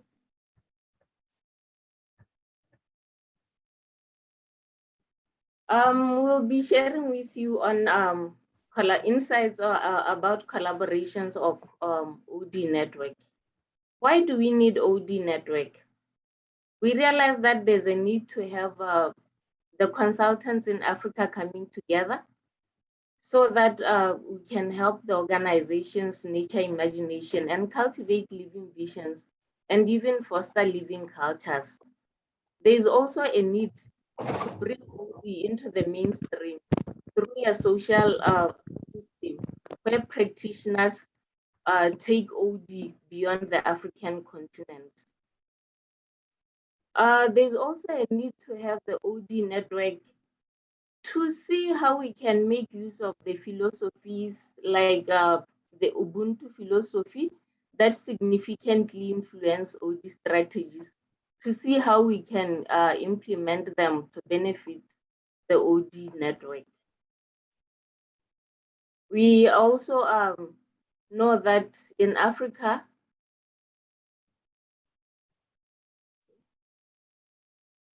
we do have a proverb that says, sticks in a bundle are unbreakable. Therefore, it's better for the OD practitioners to come together to achieve one objective. Next slide. We do have examples of social networks that are actually doing well. We do have the AODA, the International Organization Development Association, the ISODC. We have the Organization Development Network in the US. We have the Asian Organization Development in Asia. We have the Global Institutes.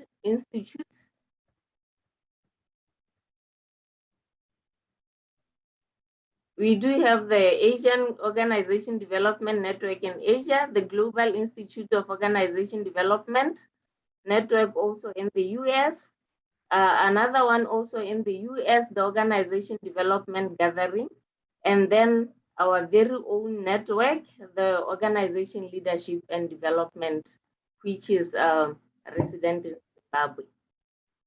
I'll give over to Dr. Justin to elaborate more on these organizations.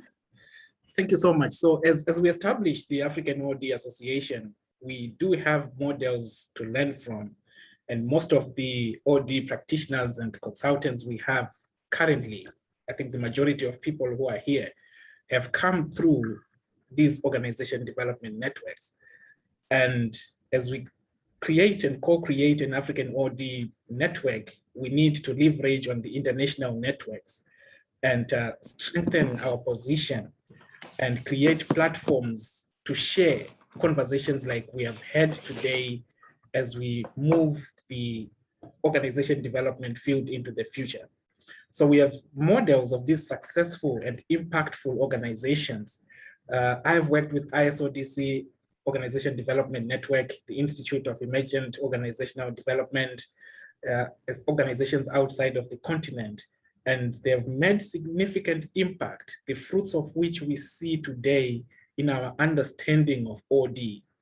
And now the time is for us to establish ourselves and say, we have an African OD Association with a mandate of advancing OD from the perspective of Africa and to help in customizing organization development practices on the continent and interacting with all these institutes.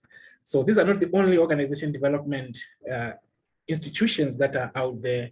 There are quite a number of them. And as a network, we need to leverage on their experience. And Dr. Roland is here, and Professor Kumau pointed out when the International Society for Organization Development and Change started long back. So there's a lot that we can learn from as we build a community of organization development professionals on the African continent. Back to you, Dikes. Thank you.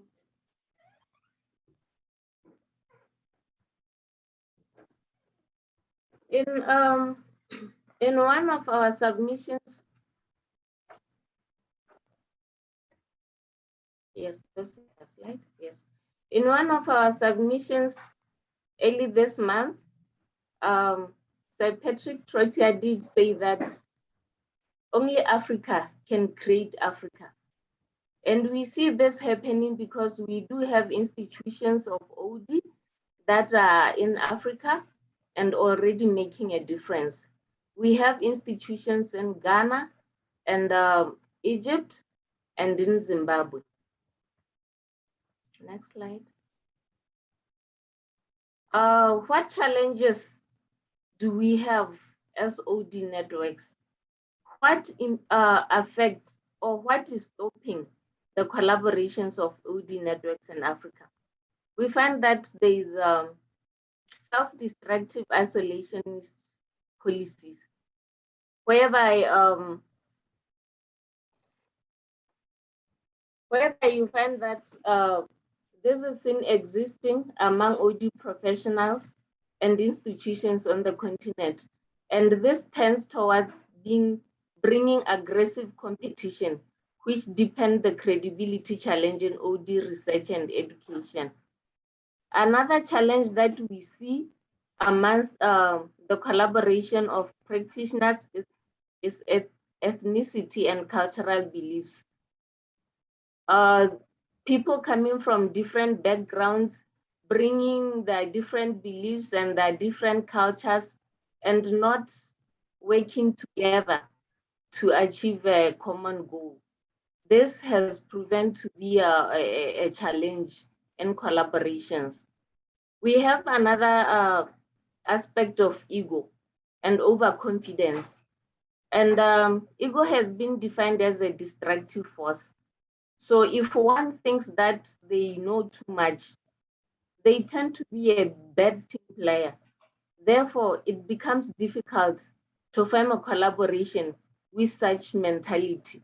So with collaboration, one needs to be humble, one needs to have that willing spirit, a spirit to learn. One needs to be able to work with others to be a team player. Next slide.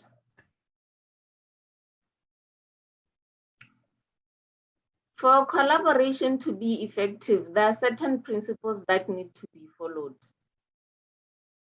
Usually you find that people actively engage in collaboration when they see that the benefit they derive from the collaboration is greater than the time, the effort, and the resources that it takes to collaborate.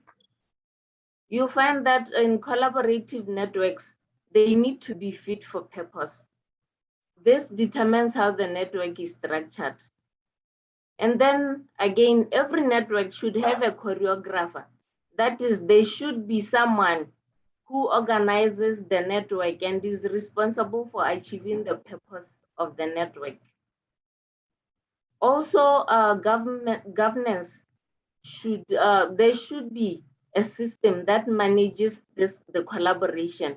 There should be principles that should be structural and behavioral. Next slide.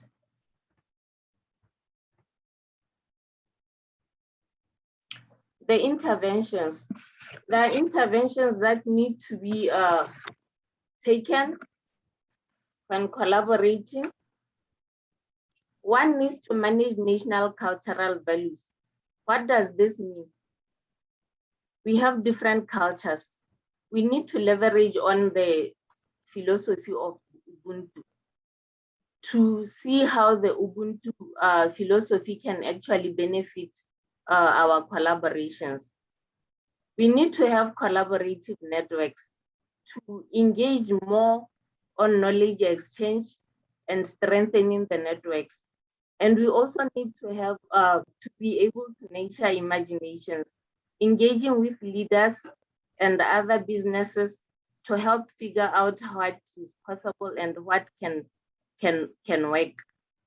Leveraging on African Renaissance. This is more of a movement where we encourage Africans to liberate themselves. Therefore, Africans need to have that mindset that nobody can actually do this for us, but us for ourselves. And then there needs to be there's some noise in the background. There's need to emphasize a shift from hierarchical to egalitarian structures. We need to shift from treating everyone as the same and appreciating the weaknesses that the systems have to bring about change in collaborations. And then again, we need to pay attention to the organizing mechanisms. Next slide.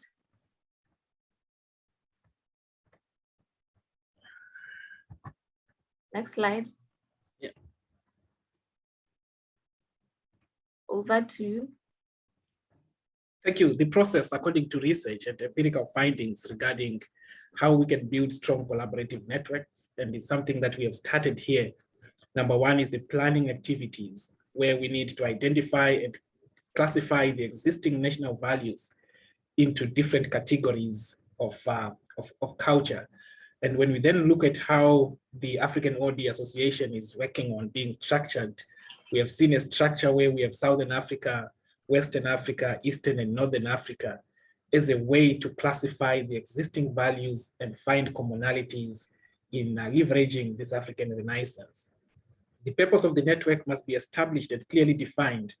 And I think from a perspective of African OD Association, it's something that the steering committee will be working on to deepen the purpose of this network.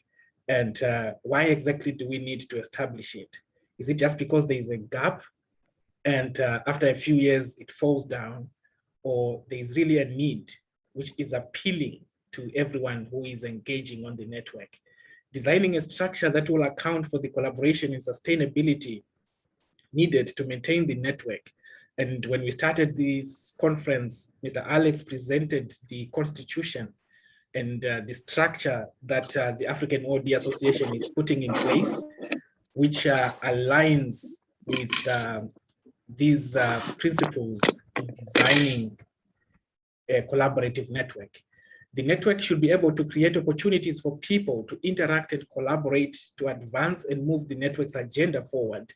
And Mr. Alex is going to make a brief presentation on some of the initiatives that we are going to be putting in place as African OD Association after the end of this conference. We also need continuous assessment of the network development in terms of capacity, capability, and purpose. And it's good for the African OD Association that we have Dr. Makuku, who is into quality assurance and ensuring that it's not just another group of people coming together, but it's a mission critical initiative in that respect. And we did look at a case study in terms of what we are doing in Zimbabwe with the Organization Leadership and Development Network. And we appreciate the support from the International Society for Organization Development and Change, Institute of Emergent Organizational Development and Change, UNICAF University in Zambia, in establishing and strengthening the network. We see that in line with the concepts that have been presented, we have issues to do with an executive council, we have a governing advisory council, we do have the board of directors, and it's I appreciate Madam Funbi, who is here and is the chair of that board. We have also signed a number of memorandum of understanding with different institutions in Africa and outside of Africa. And it's something that I think the African OD Association will need to do as a way to strengthen the mission and ensure that we are not just another group of professionals coming together and become mediocre along the way. We also need to have a platform where we engage members. And from an OLDN perspective, we do have a membership platform which has member impact influence reflections, continuous personal and professional development, and that was presented in the morning when we started rather, regarding the need to ensure that members are actually developing. And if every member is developing, then the network or the association will be strengthened.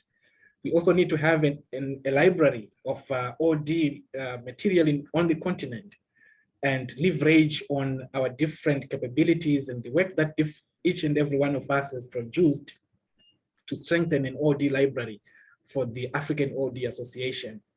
And the steering committee, in the case of OLDN, is always designing purposeful, meaningful, and motivational programs that gives members opportunities to publish their work and to share some of their insights. And as we go forward, I guess these are some of the things that the African OD Association is going to emphasize as a way to position OD research and practice on the continent. Webinars and conferences, we have already started with this conference, and we hope it's not the last one. We hope it's just the beginning of the many conferences that we are going to have, impactful conferences, not just conferences for the sake of conducting conferences, but we need to see results after every conference and the actual implementation of the interventions that will have been discussed. The world today is full of mediocre conferences, webinars, and workshops. But as the African OD Association, and as we start this initiative, we need to have a model that is impactful, that speaks into the realities of our context in Africa, and that addresses the challenges that the African continent is facing. We have a platform for knowledge exchange. We have a platform for people to share their insights. We offer members opportunities to collaborate and co-create. And we do that with institutions on the continent and outside of the continent.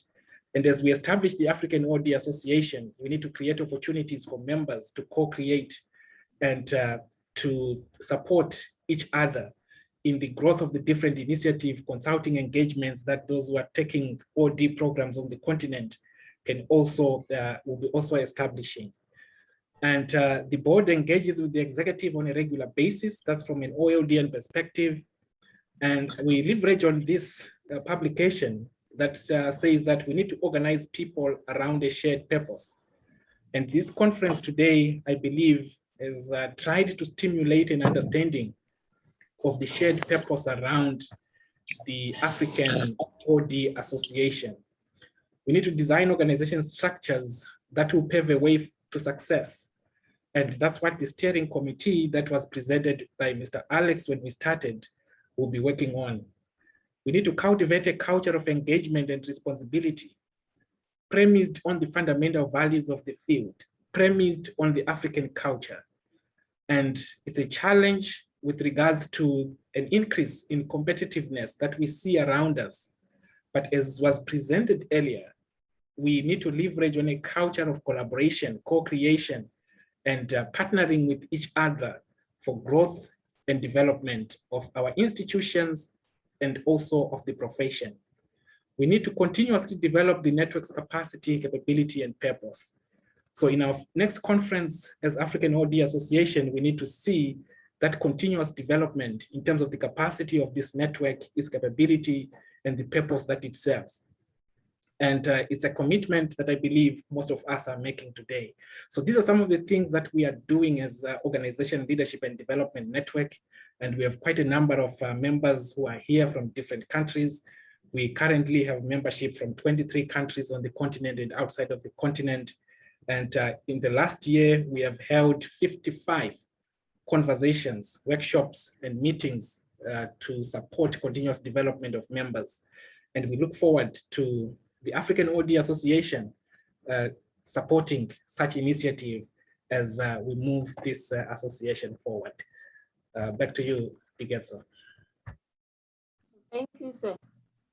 Ladies and gentlemen, with these insights that have been shared with us, we would like to conclude with a quote from Kedero Guzman, which says, when organizations come together because they share goals, experiences, methods, perspectives, and sometimes practices, the network is more likely to work better and the programs are more likely to be sustained. And then there is need to remember that for an effective collaborative network, leaders must have strategies that advance the mission of the network instead of being biased towards their organization's benefits. Networks need partnerships built on trust and not control. The stakeholders need to have trust that the involved parties will perform accordingly. It is important to take into account that it takes longer to collaborate than to follow a mandate. Therefore, time must be allocated to allow for the sharing of ideas and consensus decision-making. Ladies and gentlemen, this is what we had for you. And it is important to also remember this African proverb that says, if you want to go fast, go alone. If you want to go far, go together. This is simply because if you go together as a group, you support each other. When one becomes tired, the other one takes the baton to move forward. But if you have your own visions, alone you go without taking anyone with you. Thank you, ladies and gentlemen. Thank you so much. I'll take one comment before I open the breakout rooms. Any comment on this discussion in context of the African OD Association? And then we go into 5 to 10 minute breakout rooms as we close today's session. Or before that, Mr. Alex, I understand you have something to share regarding the next activities. Yes, Techno Pop 4, go ahead. I see your hand is up. Techno Pop 4, can you unmute yourself?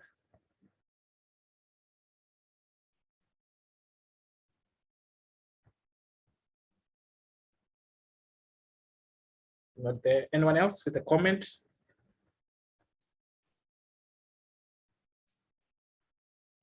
All right, Mr. Alex, over to you.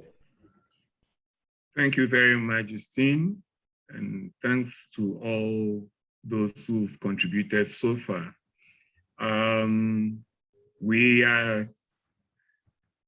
As we began, we want the flame to continue burning, and at least for the next month, we anticipate a webinar.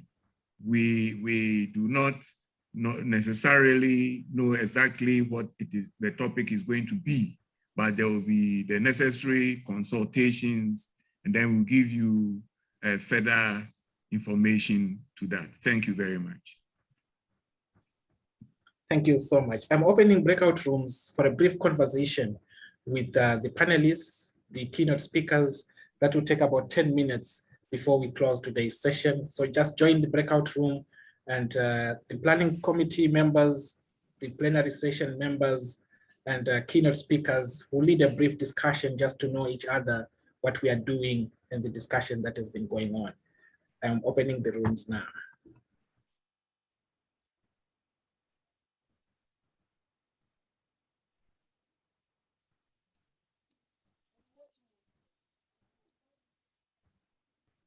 You can join the rooms. I hope you can see the invitations.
Can you check your chat panel? Dr. Justin.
Okay. I'm sorry. Right. Are you I'm still sure. laughing, Patrick? Right.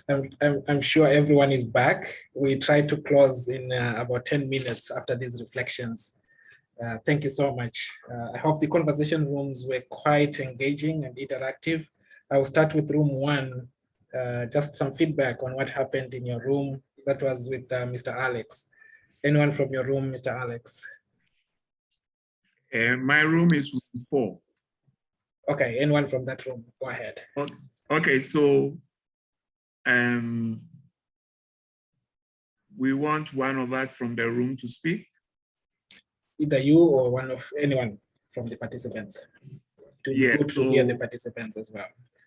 Yes, so Paul, can you share a word, one thing from the room, Paul? Okay, thank you, Alex. I think from our room, there was really positive feedback from colleagues who were in the conference for a longer time than mine.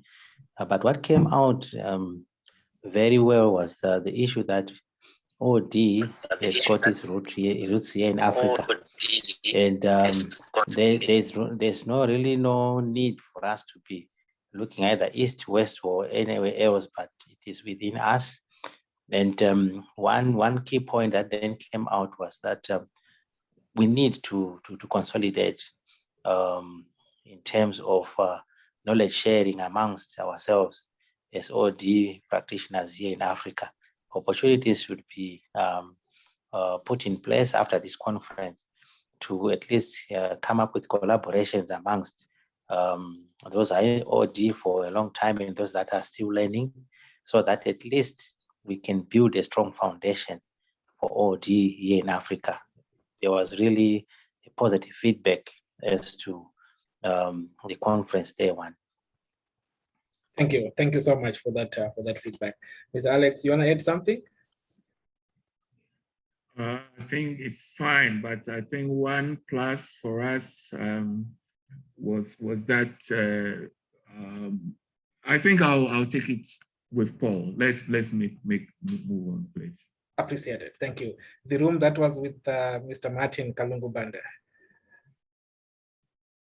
Anyone? May I invite colleagues who were in the room to share their, or sort of give this kind of common threads or any key points. Mary, it could be also anybody else. Yes. Yeah. Okay, please go ahead, Dikezo. Okay. I managed to pick up. Actually, the conversation in our room was interesting. It was positive, and we did pick that there is need to customize our processes for effective collaboration, since there are different cultures, and then bring in the fact that Africa is not acknowledged enough. There is not enough that Africa has been acknowledged on, depending from where, looking at where it comes back way in time. And then another one that I managed to pick was that it's high time Africa sees herself as a resource instead of being all over. Come back to Africa and make a difference. They can add on if there are any more that I've left out. Thank you so much. I think that's okay for now. The room that was with Madam Aggie Banda. Yes, I think we were only the two of us with John in our room. And I think we ended up with a question of where do we start? We thought there's so much that can happen on the continent, but John brought up the issue that most of the time collaboration among us as Black or Africans usually doesn't work. So I said, well, my experience is different. I have been working with the Africans across the continent in a program called the Ubuntu Lab, and I've seen a lot of collaboration even with people that we have never met, but it's like we have been living together. So we ended there to say maybe there's room to say, if we start from the spirit of Ubuntu, collaboration will happen because it's in our culture. Yeah. Thank you so much for that. We need to start from the spirit of Ubuntu and foster collaboration. The room that was with Alet's room. Oh, thank you.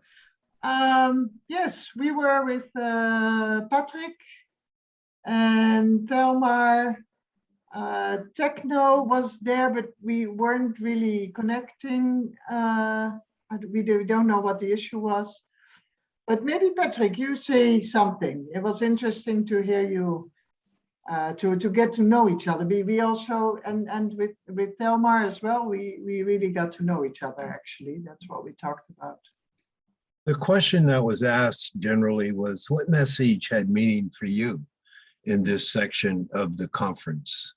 And I think each person needs to answer that themselves. For me, the message I got was the power and wisdom of OD already exists in Africa. And how can Africa embed what they already know into OD for the rest of the world and create even a more powerful OD? So what are the lessons for the rest of the world that already exists in the culture and the history of Africa? Maybe even before it was colonized, which created this violent interruption.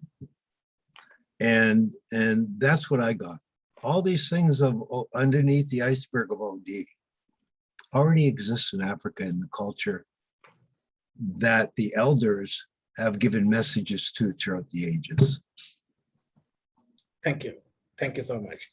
The room that was with Dr. Roland.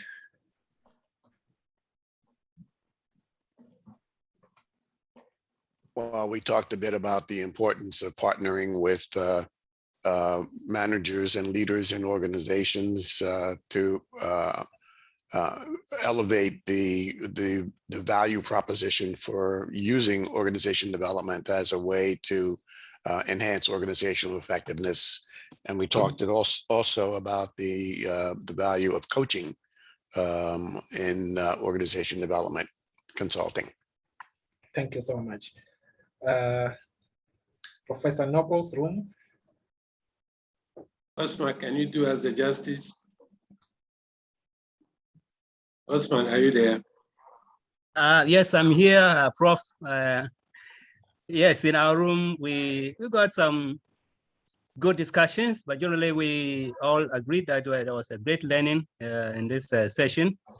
And our discussions focus more on OD and African culture, which brought us back to the issue that African culture basically is based on teamwork. I mean, OD in particular derives its strength from teamwork, and we can see that in African culture, even by the way we live in our families, eating together, but at the same time, we also find that there is hierarchy in our relationships, and therefore, if we have to deal with our community organizations, we can see that when there is that relationship, it's kind of hierarchical, and therefore, we need to have this understanding so that our intervention, OD interventions can be effective.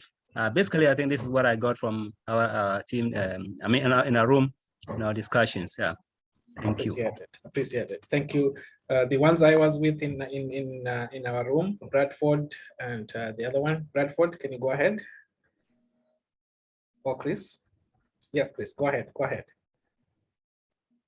Yeah, okay, so in our room, we discussed, I hope I'm online. Okay, so we discussed mostly about how we can get the public and private sector organizations to appreciate OD and its value to their work.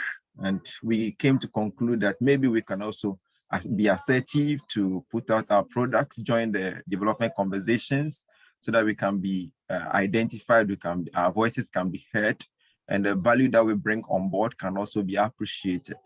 And then also, we also concluded that we could also be proactive to organize fora with various CEOs, hold deliberate discussions with them so that they appreciate the value that OD can bring to their work in their specific context. Yeah, so these are some of the things that we discussed. Someone can also add on. Because of time, I think that's well enough. The last room was the room that was with Dr. Christine. I think I'll ask Korang to to say something.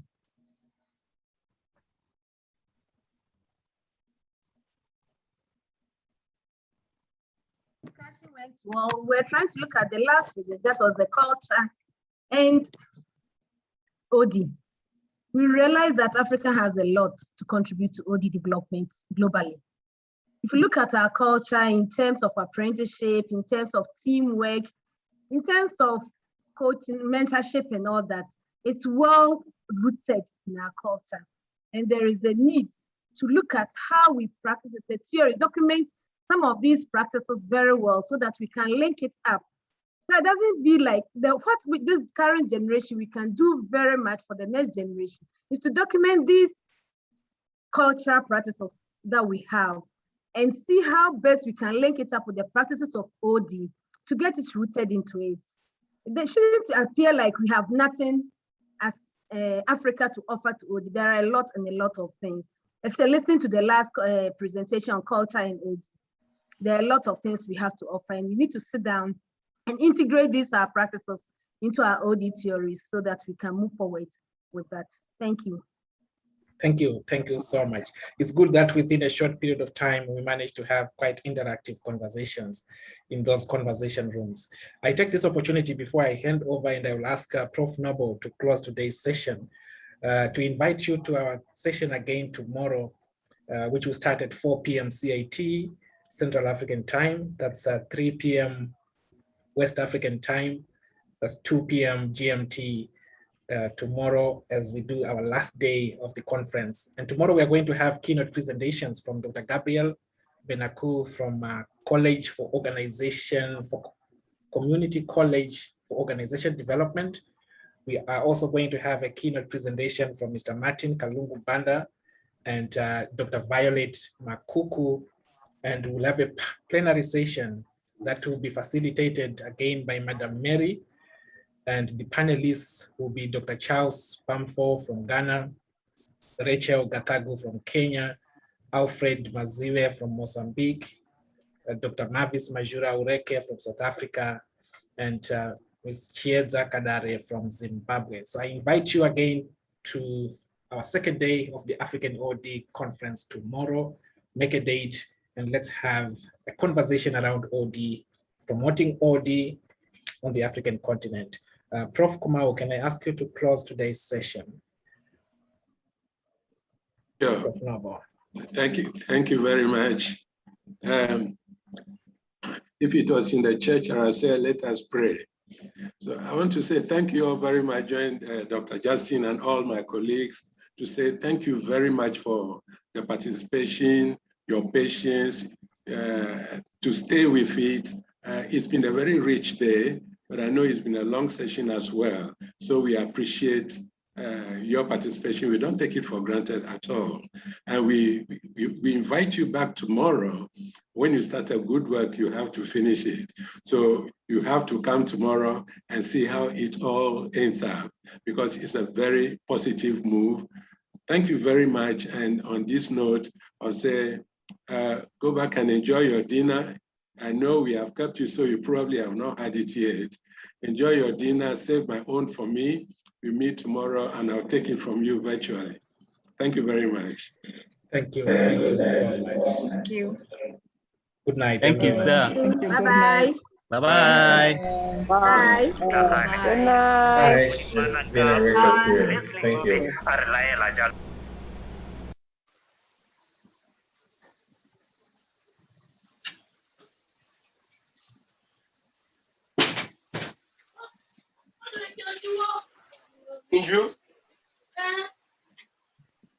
don't know where to go.